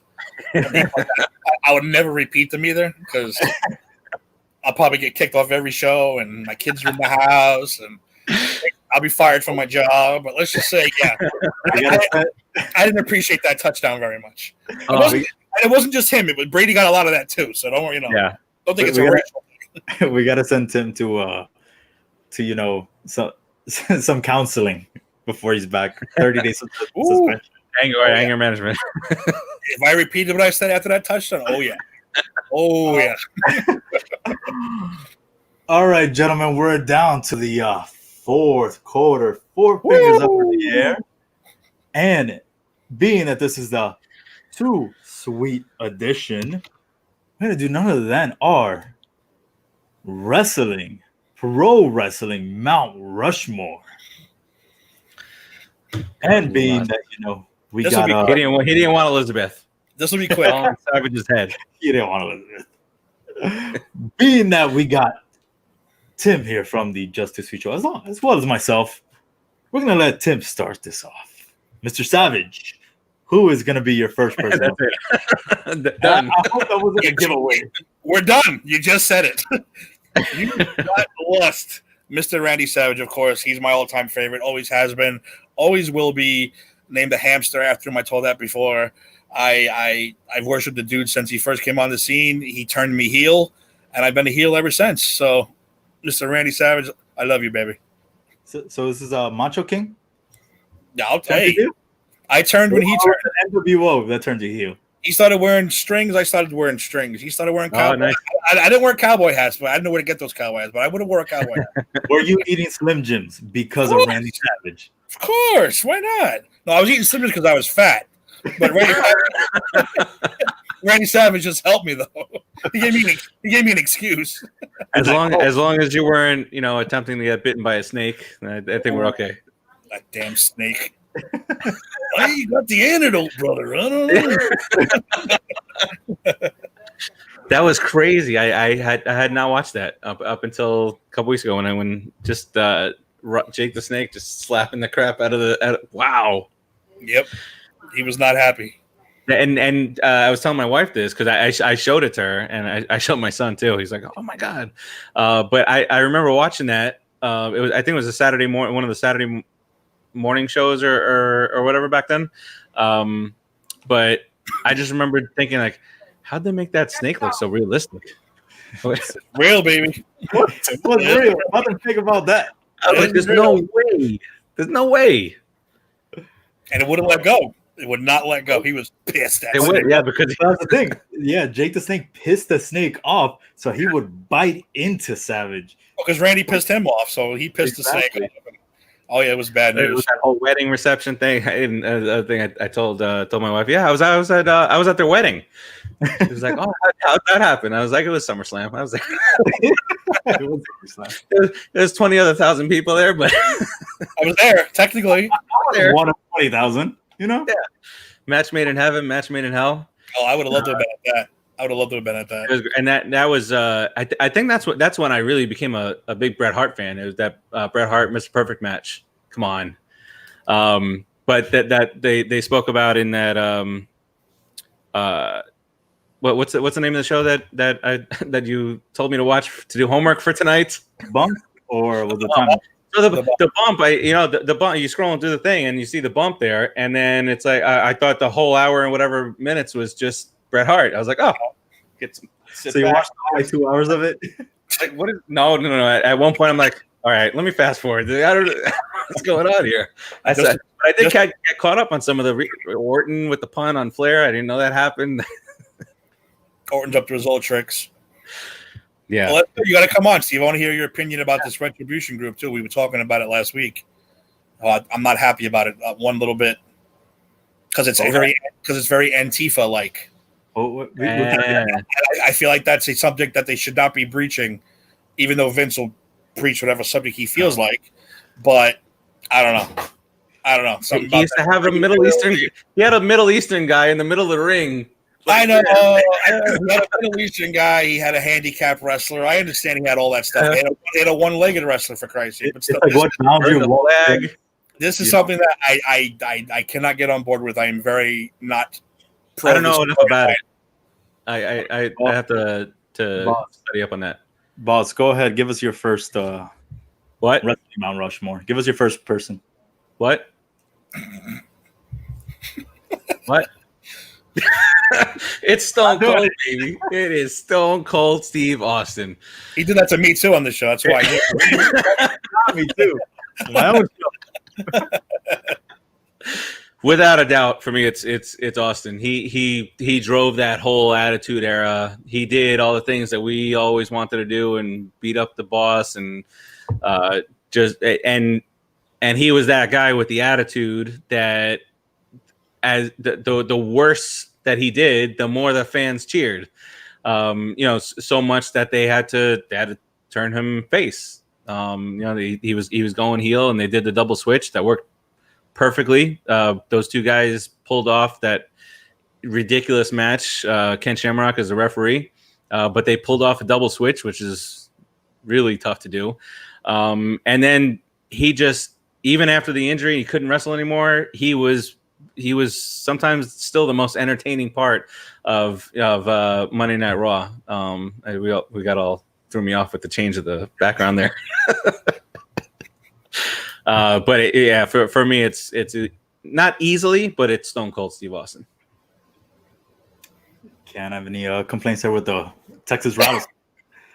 So for me, since we're all going with our greatest for the number one, I'm gonna go with the GOAT, the showstopper, the main event, the real Mr. WrestleMania. He could have been Mr. Royal Rumble. He could have been Mr. SummerSlam, Mr. Survivor Series, Mr. Bret Hart is Mr. SummerSlam. Yeah, okay. Mr. Ladder Match. It's none other. Somebody didn't do their homework. None other than the Heartbreak Kid, Shawn Michaels. He is the greatest of all time.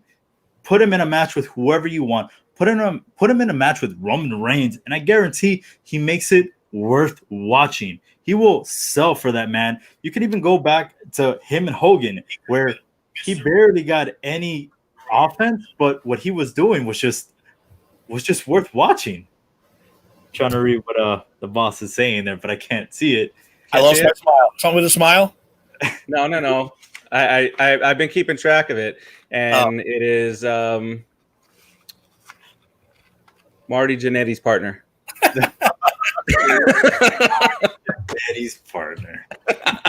Everyone remembers him for kicking Marty Jannetty through, Brutus. Got to bring him up. You do. I didn't do it, Eric. I didn't do it. We got to bring up Brutus, kicking him through the window. He's the GOAT. No matter what you said, you can compare his first run to his second run. They're both. He can be a Hall of Famer for both. That's how great Shawn Michaels is, and he is number one on my list. No matter what, he's getting the first etch there on the mountain. Get his whole body. Get him doing coming down the rafters at WrestleMania 12, whatever it is. Get Shawn Michaels there. That'd actually be pretty cool. He shouldn't be on the mountain. He should be ziplining next to the mountain. That'd be pretty cool. Crashing in the mountain. Like every 10 minutes, is just a Shawn Michaels zips down, and then you pull him back up, and then he zips down again. That'd be pretty cool. I want to call Vince with that idea. Say, hey, set up a wrestling Hall of Fame. That's what you're going to do. Yeah. Oh, am I next? Am I next already? See, I'm telling you right now, for the first time, one of my guys is going to change for the first time ever. And you know what? I'll give you that one right now. And this is the first time he's making my list because of that wonderful documentary we all got to watch, The Last Ride, and that is The Undertaker is now officially in my top. He moved in. He moved in because you really don't appreciate him. Took 30 years, but he's there. No, he's always been one of the best. But after watching that and after everything he's done, and like I said, how respected he is, and how feared he is, and how this dude, like you say, and Eric, I'll give you the credit for the world. He was the last kayfabe man alive. He kept that shit going in the airport, in the drugstore.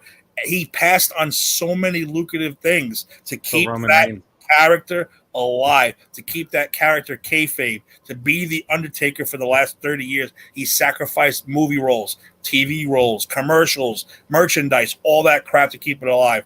Not to mention, he's one of the greatest workers you'll ever see in your lifetime, and that's from Mean Mark up until, well, I don't want to get into the most recent times. He's a little shaky, but he's still very good. Still can tell a story. So Undertaker's on my list.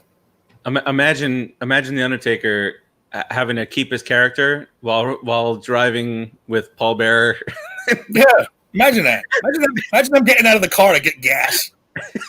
Undertaker and Paul Bearer. Yeah, the car. Oh, yeah. Fill it up, please. Do you think, Tim, since you mentioned Taker, that his run as, the dead man is as great as his run as the American Badass, which I feel like up until recently, they kind of like brushed to the back. Like, yeah, there was no American Badass. No one talks about that Undertaker. No one talks about the rolling Undertaker. No, I don't separate them. I think that's another part of the thing. The dude reinvents himself even though the Taker character, the dead man, is the same, he finds little differences, whether it be the crazy hair with the look like a Klingon with the big robe and then they get the fire guys, and then he's wearing purple one day, then he's not. I think American Badass Undertaker is just another character, and I don't know, he didn't admit it, but the rumor was that they made the American Badass just in case they went out of business and he had to go to WCW because he wouldn't be able to be the Undertaker there. That's a rumor. So they're saying that he became American Badass because they thought they were going to lose the war. If they lost the war and he went to WCW, Vince wasn't letting him take that character with him. So he had to become the new American biker badass type character. But it's all the same. The fact that he reinvented himself all the time is the reason why he moved up to my list.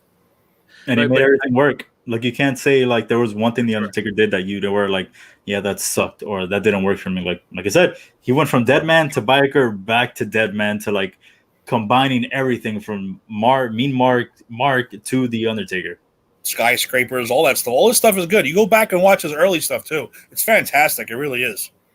So I thought I remembered him saying, and this could be a cover for the real reason, but I thought I remembered him saying that he needed to come up with a different version of his character because in the late 90s, Triple H was roasting people, Stone Cold was roasting people, and how was the Undertaker just going to stand there? And, no, it's true. I think that's true. I said that was just a little. Where did I hear that from? Well, he went to the Ministry of Darkness where he was talking more, and you had him sacrificing people, and then Stephanie McMahon, Stone Cold comes out to save her. I loved all those angles, man. Like you said, Tim, he's a tremendous worker, and just he was entertaining no matter what was going on. He was pulling. Stone Cold wound up on the cross at the end of Raw. Yep. And then it was the Vince McMahon. It was me all along, Austin. It was me, Austin. The greatest reveal ever. But that was that's a rumor I heard. I don't know how 100% is true. But when he said it on the last ride, when he didn't say that was the reason on the last ride, I was like, okay, maybe it wasn't true. But like I said, I did hear in the beginning that they were saying just in case Vince is saying, listen, you're not taking that character no matter what. That's our character. He didn't say mine. He said it's ours. Yeah. So you can't take that to no WCW and roll out there the dead man. You're going to have to be something else. So they came up with the American Badass. Which, I mean, if you think about it, it would have gone perfect with the NWO. Because he would have got trashed if he was the Undertaker going out there. As the American Badass, he would have fit right in with that gang style of NWO. No, he would have beat the crap out of them. He wouldn't have been part of them. Oh, well, I mean, he could have teamed up with Sting. Undertaker. Yeah. He could have teamed up with Sting, and that would have been the two that would have taken down the NWO. Probably. That's how I would have saw it. One of the most overrated wrestlers in history. Ooh. Who'd you say? Sting. Oh, Sting. Okay. I'm not. I thought you said Bret Hart. I was like, really? Oh no. Yeah. That's I agree with that one. No. So go ahead, boss. What's your number two? There's no way that you could believe that. There's no way you could think that. Who's your number two, boss? My number 2 is The Undertaker. So, and I don't think I have anything else to add to the discussion that we just had. No, I don't. I mean, look at his span from from when he came from the Survivor Series. He fought Superfly Jimmy Snuka at his first ever WrestleMania. Then it's Yokozuna at Royal Rumble, and it takes 47 guys to throw him into the casket. Huh? Giant Gonzalez? Giant. No, let's not take it easy. Hey, his early WrestleMania career is not as good as it thinks. No, not for sure. No. But then even to his feud with Kamala, rest in peace, the Ugandan giant. Hogan, Hunter, Austin, Bret Hart. I mean, he had a rivalry with everybody. Kane. And speaking of the American Badass, that little moment when Kane came out first, his Brothers of Destruction, and then there was that brief moment of silence, and then the gong hit, and then the keep rolling. All that stuff was just, he's one of the best, no doubt. Kane should have got a scooter. Imagine. That would have been great. Or a Vespa? It would have fit Kane's character better. You have like a little Vespa or something rolled down on it. That'd be like Stone Cold going over the top rope with 2 White Claws. Hey, it could still happen. No, all right. it won't. I'm gonna go with my number 2 as someone who I feel like might not get as much credit, and I know that Eric, our other host, came around to him, and it's someone who I think is probably one of the greatest heels just because of growing up, how many people dislike this guy, and it's none other than the Game, Triple H. What he's done in front and behind the scenes now that with the Undertaker documentary and everything else with NXT, what he's done on both sides, no question, he's on my Mount Rushmore. He's done so much, and he understands the wrestling generation now. He understood it back then, what he had to do, and he's evolved with it. It's not like Vince that, knew what to, get people to watch back then with the Attitude Era, but now doesn't know what the hell to do. He's just doing whatever he thinks is good. I think Triple H he knows what people want. He knows what people wants to see, and I think Triple H is my next person on my Mount Rushmore. Well, he got taught a very valuable lesson. The click thing, and then all he got was the hog stuff poured all over him, and losing every 8-second match against Ultimate Warrior, the returning Warrior, Godwin, losing to the Godwin. Yeah, I could not think of the name, but match. Oh my God, you don't get any worse than that.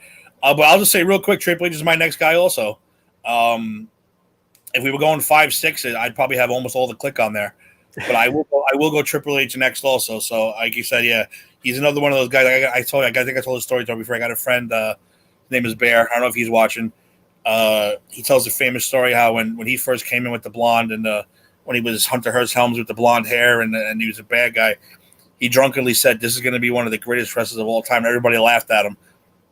Wow. 5 years later, I told you all. He's going to be, and he really did became. He came out from behind, Shawn Michaels' shadow. He became the leader of DX, probably a better DX than with him and Michaels. And then, went on to become the Game, one of the greatest champions ever, and now should be running everything, in my opinion. So, yeah, he's on my list, too. Yeah, my opening today to introduce you guys was from the Game himself. You got to look towards the click. Like, everything he said, he knew how. He knew when to, just be like, damn, I hate this guy, but couldn't deny that he was good. He's had, you think about it, DX, Evolution, those 2 factions on their own, Hall of Fame factions. Like, come on. It's just so good. Yeah, easily. But I think he was the most excited person in the building that day when he announced X-Pac. Because I remember Jim Ross saying, "Oh, well, look who's back." That was it. There was no excitement or nothing. I think people wanted either Shawn Michaels or not Shawn Michaels or Kevin Nash or Scott Hall. Well, the click, The Click, who the Click? And they're like, oh, it's that guy. X-Pac got a good promo against Hogan. Oh no, he did. I agree with X-Pac. Yeah, He hooked me in with the promo. I'm not gonna lie, he really hooked me in with that promo. yeah. And what was the other thing with Triple H that I was gonna say? It'll come back to me. He's the game. He's the guy. I met him. I have an autograph somewhere of the book that he wrote, the bodybuilding book. Me too. That, as you can tell, I've been using for for all these years. I never got to meet him. I saw him at WWF New York. We went to a concert there, and when Johnny Poole did his song, he came out. And all he came out in the tightest pair of jeans, boots, and no shirt, and he was all watered up. And he came walking out. And WWF New York was small. It was. The band barely fit on the stage, and here comes Triple H. I was like, I pretty much, I was questioning my sexuality that night. I'm not gonna lie. Because the dude came out. All he did was spit water. He flexed like 5 or 6 times, head banged, walked off, done. I was like, that was the greatest 5 minutes of my life right there. It was awesome. He also had some great music. His stuff by Motorhead, like any one of them, you can be like, even from before, because he had one with the guys from his entrances too, don't forget. The DX one. Yeah, the DX music. He did one after that was My Time. Yeah. All his music has been just great. My Time. That song was like my theme, like my life theme back then, because I was a teenager, and I was like, it's my time now, and they're trying to tell me what to do, trying to tell me what to say. I was like, screw that. I used to blast it in my car. I was like 19 or so, whatever. I used to blast it in the car and be like pumped up. Yeah, when they first started releasing those songs on CD, I thought this is probably the greatest day of my life. Mm-hmm. I used to have them all. Finally, you didn't have to like sneak a download from somewhere, or not a download, but like this is when they started releasing all the music. I was like, oh my god, I can do entrances now. I can do entrances in my house. Like this is fantastic. Oh man! All right, boss. What's your number 2? I've given 3. No, 2. No, 3. Yeah, 3. I'm on 4. No, I'm on 3. I'm sorry. You're right. I'm again following with you guys, and there's not much need to discuss any further. It's Triple H. Everything that you guys said, it's just like he when he first came to WWE, he was like, oh, this guy's another one of these boring douchebags that he's just gonna walk around and hi, and then just it clicked.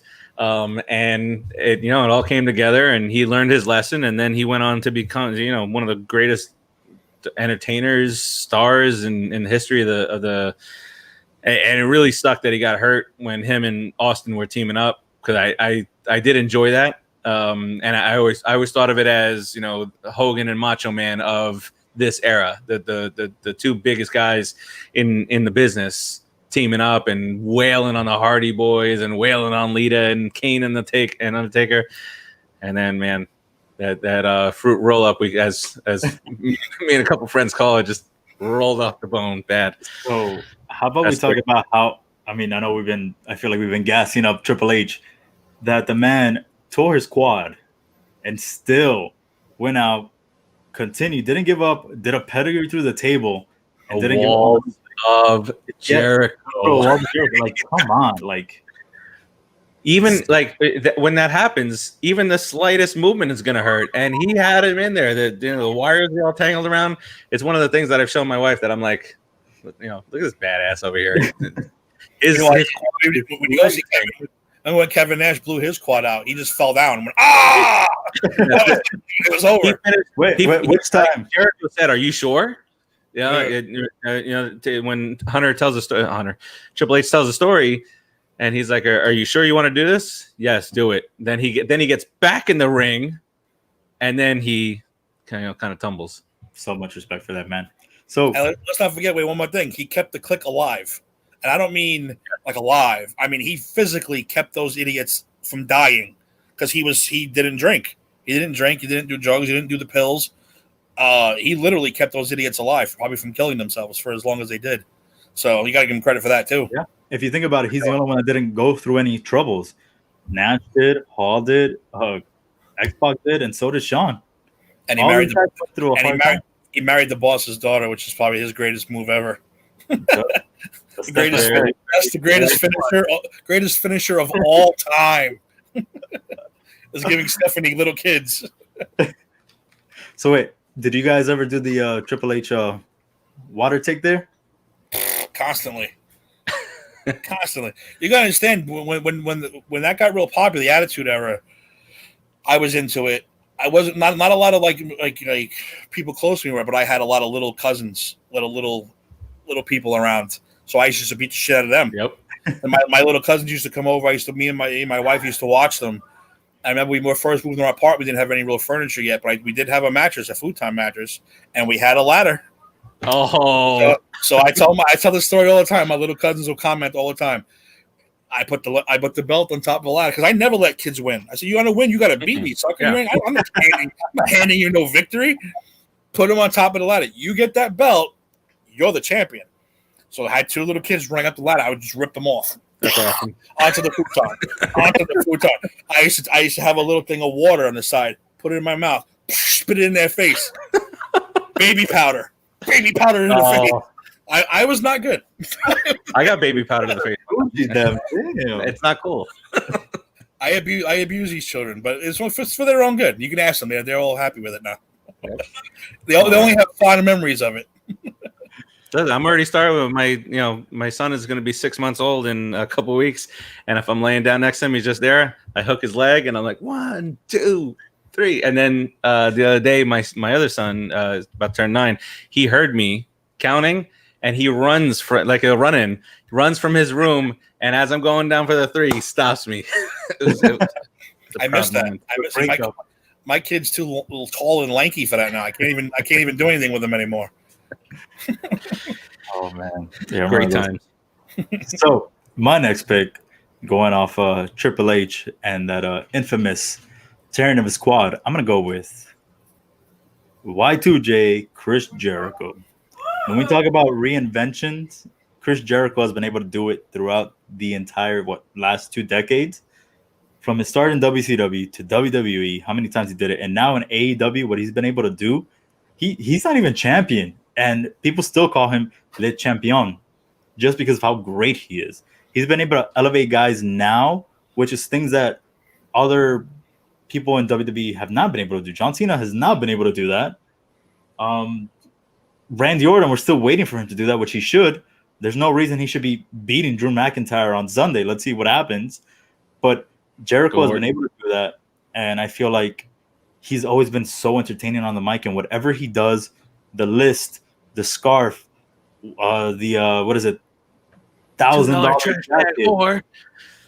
What? A little bit of the bubbly. A little bit of the bubbly. Whatever it is, Jericho has just made money. And what is it with Sammy Guevara, Les Sex Gods? Like whatever he does is just, man, he just knows exactly what to say and what to do to get people captivated. So I'm gonna give Jericho this 3rd spot on my list.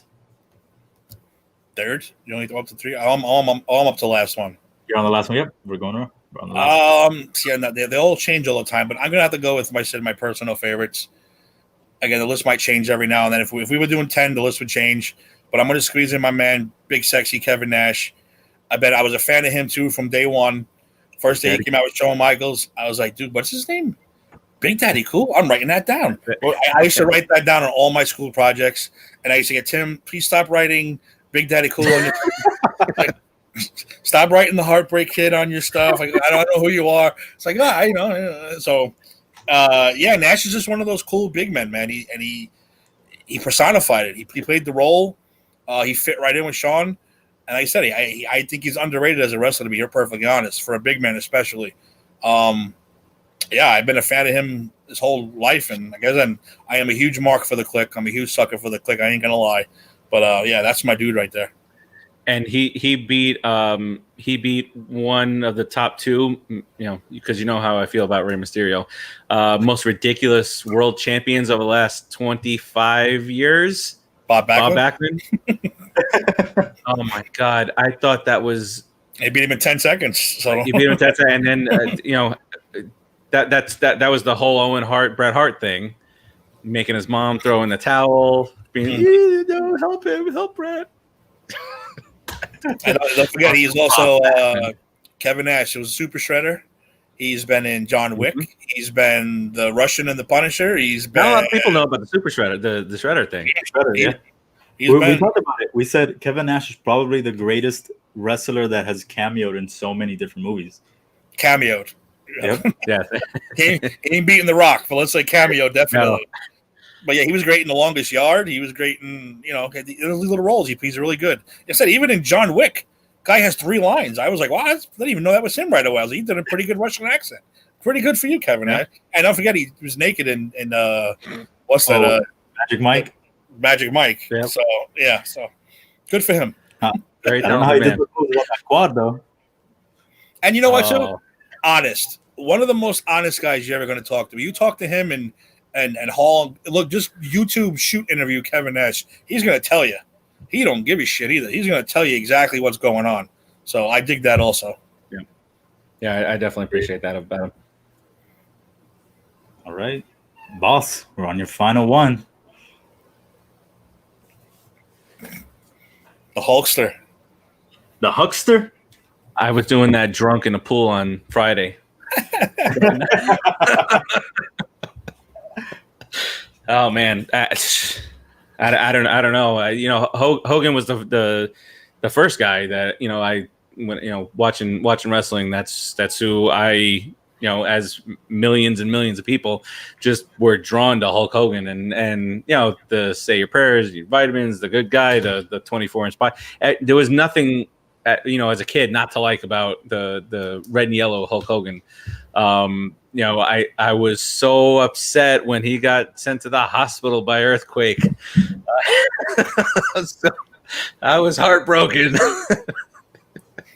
But talk about reinventing. The Hulkster thing kind of ran its course, and then he went and did this. That rejuvenated everything. He was a badass, beating people up, spray painting. Then he comes back to WWE, comes back home, steals WrestleMania from The Rock, even though he lost. And then one more run as the red and yellow. Beating Triple H for the title. I'll never forget the look that the Undertaker gave him when he tried to help him to beat Triple H, and then Hogan just got up and hulked up, and Undertaker was like, "You dumbass." Meanwhile, he was only, storyline, of course, but he was only trying to help him because he felt that he could beat Hogan and not Hunter, I feel. But yeah, even the down the road when he was done, and the pop of the crowd at Mania when he came out to save Eugene that year when he got inducted in the Hall of Fame. There's nothing. You guys talked about how he buried guys and whatnot, but I mean, when you're that big. Well, I mean, when you're that big and you're known all over the world for a fake sport, that's pretty damn cool. Well, you know what? I wanted to retract a little bit. I was going to bring that up on the next show too. I don't think it's not his fault that he buried WCW. I don't think that's more Bischoff and we got to make this guy champ. We got to make this guy this. I'm sure some of it's his fault. But I would retract that and say I wouldn't really blame him for burying the entire WCW roster because I was sure he wasn't booking at the time. So the fact that Hacksaw Jim Duggan comes in and wins a TV title or a US, whatever the hell he won, wasn't Hogan's fault. That's just like, hey, we're going to make all these WWF guys win to show how good we are now. So I'm going to retract a little bit of that statement as far as him burying WCW. Beating WCW. Stone Cold. Yeah, that's what I mean. Well. Like I said, it wasn't even. You know what? Sorry, it wasn't even his fault that Austin got buried. That's Bischoff. Bischoff didn't see Austin as a full. Thank God.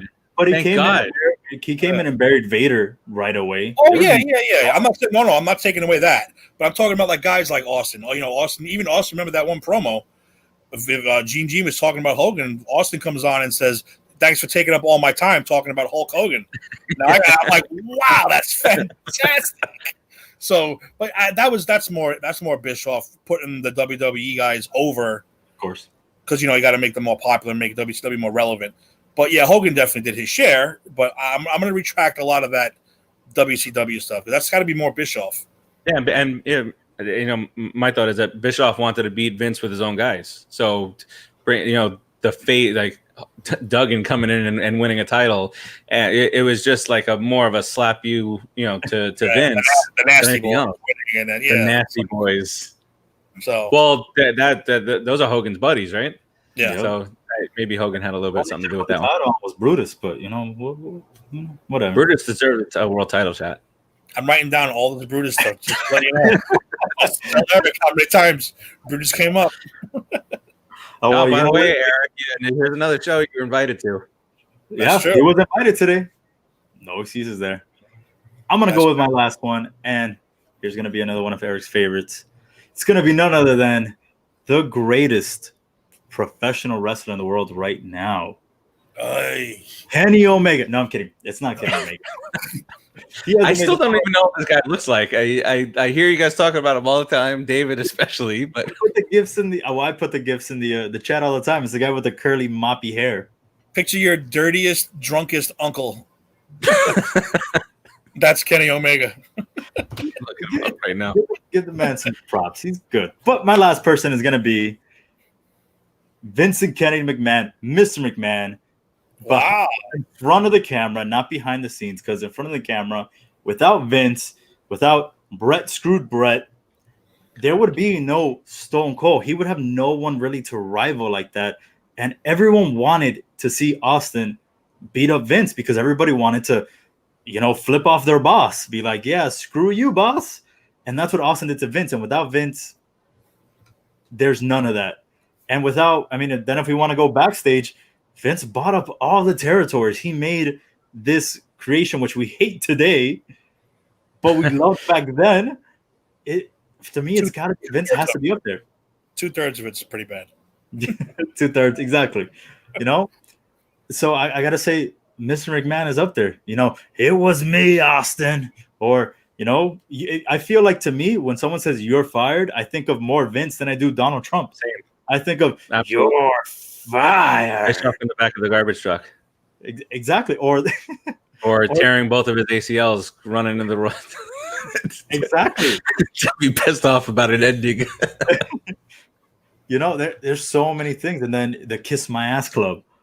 Oh, and then I feel like with them, it was the whole when someone got fired, it was like the na na na na na na na na hey hey hey goodbye. Like, man, to me, Vince has to be up there.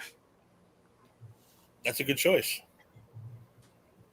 Gentlemen, that is a good choice. We have wrapped up all 4 quarters, but so David went with Vinnie Mac, Y2J, Triple H, and Jannetty's partner. Jannetty, not a bad. Serial Look, killer. I say a lot of. I'm surprised you didn't put Brett there. I'm starting to think that maybe Sean had something to do with the murder. Oh, here we go. That's why he became a born again. No. Look, in all seriousness, clearly I was a Bret Hart fan, and Shawn Michaels is phenomenal, and I would think that you're man enough to say the same about Bret Hart. But Shawn was great. Who else? What other 2 guys could have put on a 60-minute match? Bret Hart and Shawn Michaels. Like, really? Like that can't be done. I don't know enough of the guys now, but there's no way to hold the attention span of a crowd like that. And then Bret Hart got screwed there too. So, I don't know. He just had to leave Sean's ring quick. That's it. Yeah. Get out of Sean's ring. We all get out of the ring quick. That's it. And to his credit, Bret Hart even talks very highly about Sean's in-work abilities. The what is the name of the cut? What is it called? The bump. Sorry. I remember, through that, and we'll talk about it more the next Just Too Sweet show. But he talked about that Shawn Michaels was great in the ring, So there's no denying it. I like to have fun with that. Yeah, man. My problem with Brett is like you said, it's I'll never be on his side with the Montreal Screwjob. We did a whole show based on that too. I'm never gonna be on his side about that. But yeah, now my problem with him is Grumpy Brett. Grumpy Brett buries the world now. But lately, Grumpy Brett's been actually kind of cheerful. So I don't know what happened. He talked very highly on the bump about a lot of guys. He did. But then he reverted back to Grumpy Brett plenty. Like he still showed multiple cases like, yeah, you know what, they tried to bury the Rock, and they want. I'm like, oh, come on, Brett. Hey, you like shoot videos, right? You like shoot interviews, so I mean, if that's really what happened, that's one of the it's cool to hear. That's one of my main topips for the next Justice Week show. I was like, "Ooh, this is going to be a good topic." That's why I wanted everybody to watch that bump episode, because a lot of stuff came out of that. Yeah, and then Timelines was really good too. I hope they do a lot of those. I thought that was really good. I did my homework last night. I watched it all. The boss did his. I'm gonna have to throw him under the bus now. The boss did his homework. My partner did not. Oh, that's why he backed out of the show tonight. He didn't do the homework. He didn't do his homework. I'm sorry. Got sick. Yikes. Talking about homework. He didn't do his homework. I'm giving him an extra day or two. I'm not gonna, But I said it's a real good. And I said that was a really good. Brett's Mount Rushmore too. I thought it was great. I want to bring that up. And yeah, he put a lot of people over this time. He even put Kevin Nash over as one of his best matches, which I was shocked at, because you know how much he hates the freaking Click, especially back in the day. But he even said X-Pac had one of his best matches with him too. That's what I think about him. As much as you might hate people, he still respects the in-ring stuff, the entertainment, the business part of it. Yeah, but I still can't. We'll talk about it in the next one. Let's bring up the screw job one more time. Can't believe it. Well, guys, before we go, we have one last part of this show, and that is overtime. OTOT. Oh, man on second already. Yes. Oh, by the way, let's get a Met score here. It's 8-2. I've been getting the updates. I saw it too. I was just trying to make it dramatic. I don't understand what the Marlins do against the Mets. Somehow they screw it up all the time. You knocked us out of the playoffs in the last day of the season in 2007 and 2008. So I might hear about it. Well, guys, overtime we talk about things that are non-sports related. So either one of us could bring something up. I'll bring something up right now, and it's the Mulan coming out on Disney Plus for $30 extra. Are you gentlemen going to be purchasing this, or are you guys passing on it? Pass. If it was Black Widow, absolutely. Absolutely, I would buy it for $30. Absolutely. Mulan, no.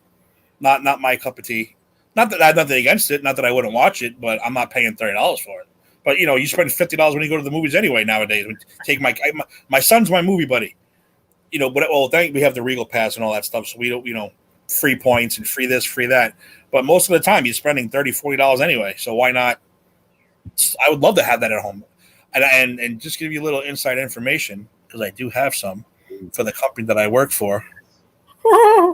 They wanted to. The push was for Black Widow to get that treatment, and you see it's opposite this time. Disney wanted to release it, Marvel said no.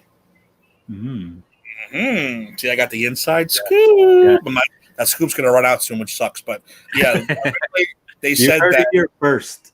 They said that the Disney guys are pushing to have Black Widow released on Plus for an extra price, and Marvel said absolutely not. That's our tentpole. That's our major thing going. Only thing we got going right now as far as movies coming out. So Mulan's next. Yeah, for the right movie, I'd absolutely do it. For me, I don't think Mulan is the right movie, and kind of heard today. Not sure how true this is or not, but that they are not even sending a link to critics for it. Wow. So I'm not sure the top guys, Scott Mendelson, those kind of guys will still somehow be able to see it early. And again, I'm not sure how true it is. I'll try and confirm this week, but that would be just crazy to me. and something like Mulan is kind of critic proof, right? People are going to see it. You're going to see it, even if I tell you it's a shit fest. So there are those movies that any Marvel movie, any DC movie DC fans for the DC movies, they're going to watch it no matter what I say about Aquaman, no matter what I say about Batman versus Superman, how trash it was. You mean that what is it, the Snyder cut that's coming out? Here comes the Snyder. Let's release the director's cut after the extended version. So 15 years later, we'll finally get the full version that was envisioned. Get out of here. And it's still gonna suck. Well, pretty much. Look, when Shazam is your best movie, you know you got a problem. And I love Shazam. I really did like Shazam. Is that what you picked as your top 8 for the DCU for the website, Tim? Did I don't know if I picked because I hated them all. I think it's Shazam and then whatever. Like literally whatever. Whatever. Dude, I'm anti Wonder Woman. Everybody loves that movie. I see right through that movie. I see right through it. It's better than Captain Marvel. Brie Larson has as much enthusiasm as my back wall over here. What do I call her? I call her white bread. Brie Larson is white bread. Plain, out of the bag, throw it on a counter and don't touch it. White bread. That's all she is. I hate Captain Marvel too. I don't like that either. That's at the bottom of my list. Tim, so you did do the list and you did choose Shazam. Yeah, I know that. That definitely my number one too. It was mine, Scott's, and yours.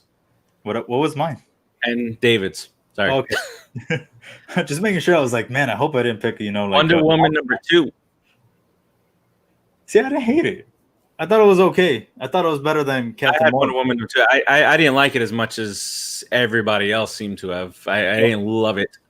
I thought they were. You want me to blow your mind right now? I'm going to blow your mind right now. But the thing with DC movies, the thing with DC movies is like, all right, Wonder Woman wasn't that great, but what else before that was? Right. You gotta compare it to like comparing crap to shit. Yeah. Are they getting better? Slightly. That's how we can really look at it. But I tell you right now, I told a friend of mine this, and he almost crapped an egg roll. I said Wonder Woman was so successful because of Donald Trump. Because Donald Trump said he touched a woman in a naughty place, that the Me Too movement began. You had to have a woman superhero. You had to have a woman in the lead. You had to have a woman in the forefront. And just so happened Wonder Woman came out. And if you're listening right now, Don, don't come out tomorrow saying, I made Wonder Woman what it was. Best female.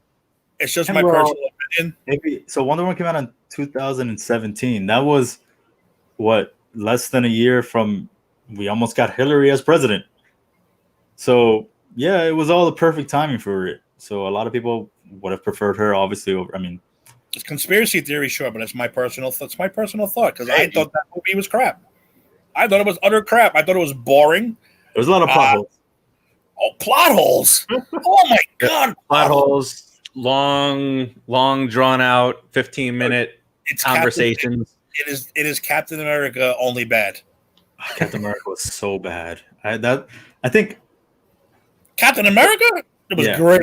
The first one I thought was Captain America news fest. To me, Wonder Woman is the worst. Wonder Woman is Captain America's like B script. It's like all right. Let's put it this way: which movie has a German scientist with a crazy freak little partner who goes rogue against their leader? Oh, that's both of them. which movie has the hero with a ragtag group of, by the way, multiracial friends and family? Oh, that's both of them too. Which movie ends the guy named Steve flying a plane away to sacrifice himself? Both of them. And not only that, though, but there was no reason for him to get into that plane. No. Zero. We've talked about this before. Zero reason for him to get in that plane.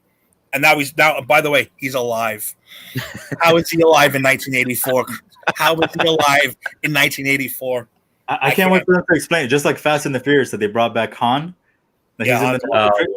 How? What are you guys doing here? Like, that was such an emotional moment that they just absolutely killed.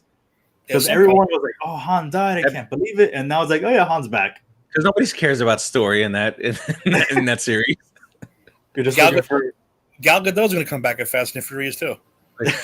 She survived falling out of a giant plane. She's gonna come back too. So, so you guys said you wouldn't purchase Mulan. What about Bill and Ted Save the World? Yes. Yeah, I think I do that. And then look, and we had this long conversation in the Cinesports Talk Facebook group. Pros and cons to both. I would just $30 on top of what I'm spending every month. It's a one-time thing. Number one, which is the same thing that you'd be going into a movie theater with. And then I know the pandemic and not, but we all have our little circles of family and whatnot that you can invite over, and 8 people in a room watching the movie. Everybody chips in, gets food and whatnot. Like Tim said, you're spending $50-$60 more maybe if you don't have the Regal Club or the A-list. And that's one Saturday afternoon with the kids. So then why Bill and Ted yes and not Mulan? Bill and Ted's not going to be $30. Bill and Ted's only going to be like 20, right? I'm almost positive. Like King of Staten Island was only $20. King of Staten Island was $20, which I bought. So, I don't mind paying for movies at home. Like I judge it on. It's just not that Mulan's not my cup of tea. If Mulan was $10, okay, I probably would, because I have Disney already. I'd probably pay $10 for it, but you're not going to get another $30 out of me for a movie that I really probably would not see anyway. Bill and Ted, dying to see Bill and Ted. Love Bill and Ted. If Black Widow, like I'd pay $30 for Black Widow in a heartbeat because it's a Marvel movie. But just Mulan's not my cup of tea. So I don't know. I kind of felt like this original after Endgame. I'm not too excited about Black Widow, where I think I would pay $30 for it. Even if it is a Marvel, to me, it's like it's another movie that kind of just stands there by its own, like Rogue One, which I know you're a Star Wars fan. To me, I thought Rogue One was pointless. What? I thought Rogue One was. I'm not there yet, guys. I'm not to Rogue One yet. Right. To me, Rogue One was point. I didn't have to watch. If I did not watch Rogue One, I would have not missed a thing. Everyone, I don't want to spoil it for Steve, so I'm not going to say anything else. But to me, I felt like it was just a movie that I could have gone without, and everyone thought it was so great. Dave, we're going to fight. Rogue One is the best of the Disney movies, hands down. Rogue One is Star Wars. It feels Star Wars. It looks Star Wars. I think it's my favorite of the Disney movies, hands down. I could watch that every day. That's how much I love that movie. It's a war movie too. I think it's fantastic. I guess even though if I go back to the 3 they made after, what are we looking at? 7, 8, 9, and that's more.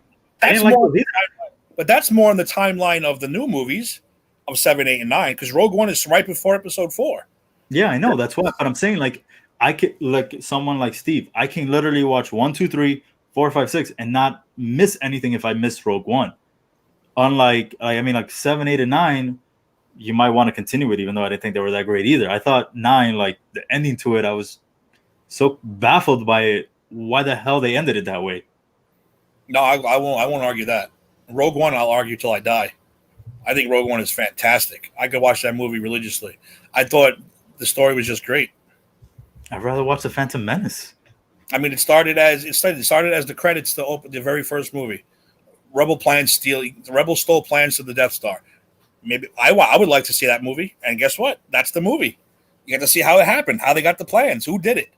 Why is Luke Skywalker's named Rogue Squadron after Rogue One? I don't know. Maybe it's because, they got you invested in these characters that they just.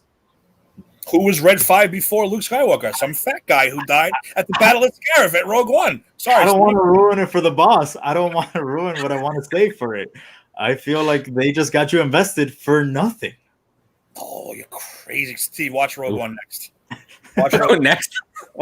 Watch Rogue One next, Steve. Wait, what are you up to now, boss? I watched the first 3. Empire Strikes Back was absolutely phenomenal. Mm-hmm. And so I'm gonna get back to it. I took a little break. I started watching a few shows on Netflix. And when you binge shows on Netflix, you just can't divert your attention to something else. I tried it, during the first part of the quarantine. I started watching Star Wars and I started watching Mad Men. And then once you start watching a show, you just can't say, okay, pause and move to that. Yep, there it is. No, but I said Rogue One. There's so many little. Maybe you got to be an Uber nerd like myself. Like when they showed Steve, it doesn't matter. It's not like a big thing. They showed Darth Vader's castle. I squealed like a little girl in the movie theater. And my wife was with me. I went, no way. Like first I saw no way. I said no way. I saw as I got closer. I said no fucking way. And then when I saw it, I was like, because it's one of those things from Legend that you thought you were never going to see, and they show it, and I was like, oh my god, this is fantastic. Again, they showed the guys from the original movie. They digitally brought them back. They found footage not used for the Battle of Death Star. They used it for the Battle of Scarif. So you see Red Leader, you see Gold Leader, you see Blue Leader. There's no Blue Squadron anymore. Why is there no Blue Squadron? Because they all died at the Battle of Scarif. It's just great. I don't know. I love that movie. Do you think it's better than the 786 and 789? Yes, by far. It's definitely the best of the Disney movies by far. And what do you rank Solo? Solo, unfortunately, was a victim of getting directors fired and all that stuff. I enjoy it, but not like it's a little slow for me. And they made a few changes in the way he met Chewie and all that stuff I didn't like. I like that they brought back Darth Maul. I feel like they killed him too soon in episode 1. Oh, now you really said let one out. Come on, Steve, you're not supposed to be hearing that stuff. that was a big reveal you just let go there. No, but yeah, it could have been better. It could have been better, but it's a little too slow for me. I just watched it yesterday. It was on TNT. I was just going to sit here and watch. So, but Rogue One, I think you're nuts. I think Rogue One is outstanding. I just don't like getting invested in. It's just like when I binge watch a show like on Netflix that it's like, oh man, the show's so great. All right, I'm gonna watch it, and then it's like, oh yeah, well, it was just one season. What do you mean it was one season? I want to see what happens next. Yeah, no, they canceled it, and I'm like, well, that's you not doing your research. You need to know. We've had that talk before too, though. I hate watch this show. It's so great. Okay, I didn't like season 1. Oh no! It doesn't get good till season 3. Why do I want to watch a show that doesn't get good till season 3? Game of Thrones. Anybody? I want a show right. What? Dude, what's wrong with you? You drink Game of Thrones did not get good to the Battle of Blackwater, and that was 18 episodes in, or 9. Yeah, I think it was 18 in. And I was just like, how is it? If this show was on Fox or ABC or even USA, it would have got canceled after season 1. That's how slow that show was. And it didn't get good until that episode. I'm like, okay, now I'm invested a little bit more just because it was an entertaining episode. Before that, it was too much build up that I was just like, okay, they could have just cut 2/3 of this and it would have been better. Wow. That's all I got to say, Dave. Wow. Not to mention the the Red Wedding. I thought was maybe because I already knew what was going to happen. I thought it was very, very overrated. See, I knew nothing. I knew nothing about it. So when that happened, I was like, wow. I think I watched it like 4 or 5 times. Like after I first saw it. I won't judge it. I hate shows that everybody absolutely loves, and I can't stand them. So what are you going to do? People have different taste. Breaking Bad is my example of no. Season 2 is when it gets good. Okay, I watched season 2. I'm going, I don't get it. Oh no. Wait till the 5th episode of season 3. No, I'm not going to watch the first 4 episodes of season 3 if I don't like season 1 and 2. It's not going to happen. Oh, see, to me, I didn't think that. To me, I was hooked from season 1. I was hooked right in on Breaking Bad. I told you this before. My problem is I hate everyone on that show except for Walt and Jesse. I know you hate the kid. I can't stand the kid. The kid makes me want to gouge my eyes out. I hate that kid, and I hate that wife so much. I hate Skyler. The wife is. One day I will try it again. I'm not the only one that's never seen Game of Thrones, and I don't feel like. First of all, and what you're left at the end, the last season, what I went through. I remember I started watching Game of Thrones before I think it was like the second episode of the last season started. I'm like, okay, I want to catch up just because I want to see what the hype is and to be able to talk about it. And then when I got to the end of the whole entire series, I was just like, man, I really wasted my time with all this. I can't imagine people who actually were invested from the start. They must be even more upset than I was. Because that final season was horrible. I liked it. I was all good with it. You like the Night King being brought up to this magnificent thing to be killed in 2 seconds by like the worst move ever? She wasn't killed in 2. The dude wreaked havoc for 7 seasons. Yes. He wreaked havoc for years and years and years. Dude, they didn't cross the wall up until the last the second to half season? So what? He's building his army of the dead. Nope. I don't know. I like, which, by the way, is one of the best scores. Night King. Let's just the Night King was pointless. Thank you, Stephanie. Can't argue with the guy who didn't like Breaking Bad. Thank you. Wait, okay, so Stephanie doesn't like good TV is what this is happening right now.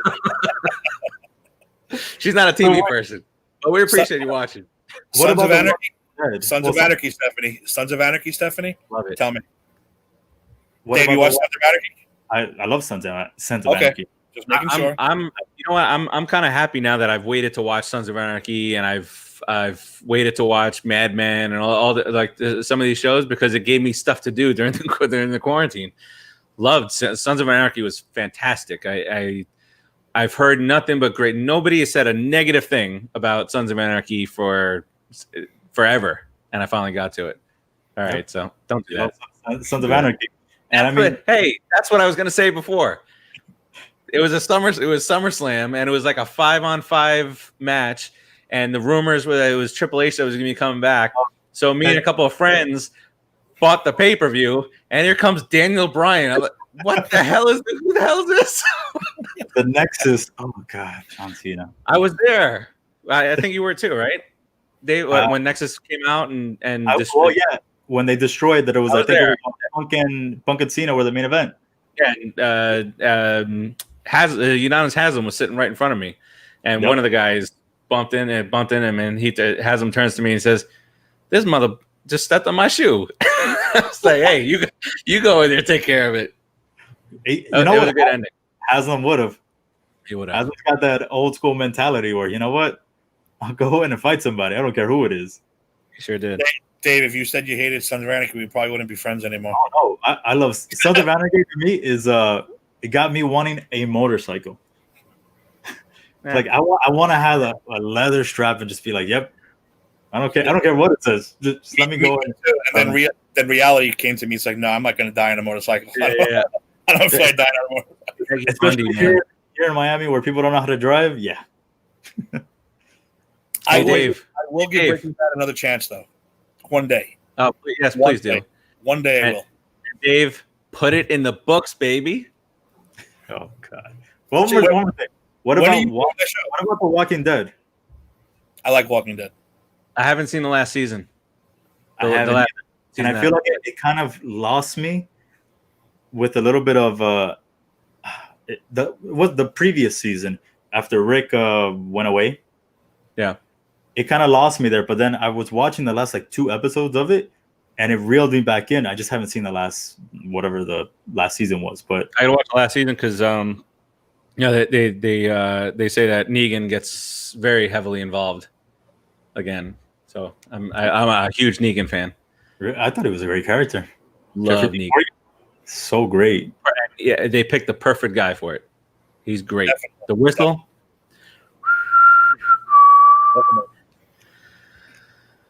Such a badass. I like Walking Dead. I like all of it. I don't care if people bitch and moan, this and that. Whatever. You like it, you like it. You don't, you don't. I'll try Breaking Bad one more time if I can get past that bitch and that kid. I don't know if I can do it or not. They drive me nuts. Every time I've rewatched it 3 or 4 times, and I hate Skylar more and more every single time. And when you find out the reason that you're hating her through the later part of the show, now when you rewatch it, you hate it from the very beginning. Like, even though she was like, oh, she's nice at the beginning, I hate it. I hate her from the start. The funny part is, so I know mostly of everything that happens. I've seen on YouTube all the major killings, the death scenes, the ending, and I'm just like, ending. The ending, it might be the most perfect ending in any series. And the ending is like when you watch it all together and you connect it from the start to the finish. The ending is just great, and the song that they play at the end, Blue. I gotta look that up, but the words match the show. It's like it was written for the show, but it wasn't. That should be a shooting his shit endings. Yes, TV show endings, because that's a big thing that people go crazy on. Sopranos. You can never. Sons. Game of Thrones. Sons. I thought Sons ending was super fitting. I did too. Very fitting. So they couldn't end any other way. How I Met Your Mother. There's a lot of those. Seinfeld. A lot of polarizing ones. I thought Seinfeld was fitting. I did too. Because I liked it, and it was just like, I mean, they ran in a show about nothing. They ran out of things to talk about. Sopranos. I thought at first I hated it. Hated it at first. But then when you realize that all the foreshadowing going on from the whole season, you're like, wow, this is actually pretty damn good. So yeah, I have no problem with that one either. El Camino, Stephanie says it was good. I thought it was fine. I was super excited about it because Breaking Bad had been gone for a while. But I thought it was okay. I didn't see the need after I watched it. I didn't see the need for it to happen, but I was still happy that it did because it was, like you get sentimental about your shows and what the hell happened afterwards. So, are you watching Better Call Saul or? Yep, I'm watching Better Call Saul. I think I am one season behind because we watch it on Netflix when that comes out. All right, guys. Well, like the boss said, we'll put it in the books here. Mm-hmm. No pun intended. When are you doing your show? Put in the books. We'll be on tomorrow because with this schedule and they just play every single day. So we're gonna go on tomorrow at 6. So we're gonna be the pregame show for the Mets tomorrow. We'll go from 6 to around 7:05. I want to call in. I want to call in and talk about Lenny Dykstra's latest tweet. Oh my God! Marlins are gonna get that dub tomorrow. Calling it now. Calling it. The Marlins are gonna win tomorrow. They're winning tomorrow. Okay. Good luck. Just back-to-back Cy Young Award winner Jacob deGrom on the mound. Oh yeah, because they didn't have him on the ropes last time. They had him there. Who won the game? Thank you. Well, all right. What about you, Tim? What do we got cooking this week? I don't know what we're going to Just Too Sweet yet. That's up to my partner. I know he's a very busy boy and he has to do his homework. Yes. Empire 161. We're going to go on late Thursday, probably about 9ish. Eddie's a huge softball guy, and he has a softball game in Central Park at like 6. So we're going to do that show afterwards, and that's it as far as I know. About Just Too Sweet, we don't know yet. That's up to Eric. But we're gonna have some good topics though. Well, I mean, there's been a lot going on at the Yankees forte there, and then Jader and Kyle, are they going in on? They've been going on Thursday lately, right? Yeah. Jader and Kyle. Well, last week they had a guest on. Is it RB3? He's from the Schmodown stuff, and their schedules just weren't working out, and so he needed some time, so they went on at 11:00 last Thursday, when it was Thursday. It was, Thursday, yeah. And it was like after midnight here, and but it was a good show. He did a good job on there. Yep. Yeah, so they've been Jader and Kyle been going on Thursday normally, and waiting for them to get Jericho. Imagine that, and with Jader in the position that he is, I told him Kevin Smith's on that show. You ain't stopping me. I will click that join studio button a million times until I get through. So they better be ready for that one. Talk about stalking. I've stalked him plenty of times. So he's a good dude too. He's a good dude in person. No, yeah, I don't know if you've been watching. They have that show. I think it's on TBS about celebrities doing like their own like sort of like little sitcom thing. Yeah, in And he's been quarantine. doing, yeah, and he's been doing one with like his daughter and I guess son-in-law. And man, his things are hilarious. Yeah. When I he haven't seen comes it. I up gotta with get it. just They shot fantastic. Cop Out. I thought they shot Cop Out right down the block from here. So when he was shooting, I was standing right there doing the whole shoot. Him and Bruce and Tracy Morgan, and as soon as they yelled, "That's a wrap!" I freaking ran over to him. I was like, "I got a picture." He's like, "Yeah, picture." Tall Bruce Willis was gone already. He's a bitch. And Tracy Morgan only take picture of women. I'm sure he wasn't happy with that movie that he made. Maybe that's what it was. It could be. I ain't gonna say nothing. They can't all be winners. Yeah. Nope. But all right, gentlemen, I thank you so much for joining me on the 4-Quarter Show. Any parting words? Nope. Just, like we've been saying, just be safe out there. Be vigilant. Take after New York. Learn from what happened up there. We never thought in a million years we'd be saying that, but New York did it the right way, as New Yorkers seem to do, and just it's a shit fest down here in South Florida, but it is getting better. Knock on wood. So hopefully we're not dealing with this much longer, and screw your second wave, Rona. Yeah. Everybody be safe. Everyone here, I said I'm shocked that a lot of people are still doing the right thing. Masks, gloves. I'm the only one who still wears gloves, though, which is kind of weird.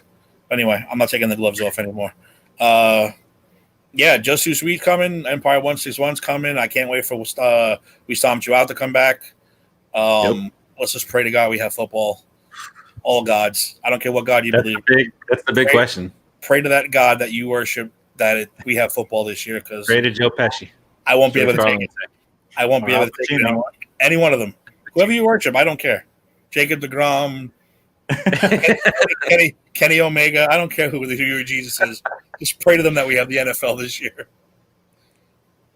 And you know what's crazy is that Scott asked me months ago, or I think he asked in the group chat. I think he said, "Does anybody actually know anybody that has the coronavirus? Like, there's all these millions of cases, and like he didn't know anybody who knew somebody who had it. And now all of a sudden, in 5 months later, I know 4 or 5 people now that have had it. I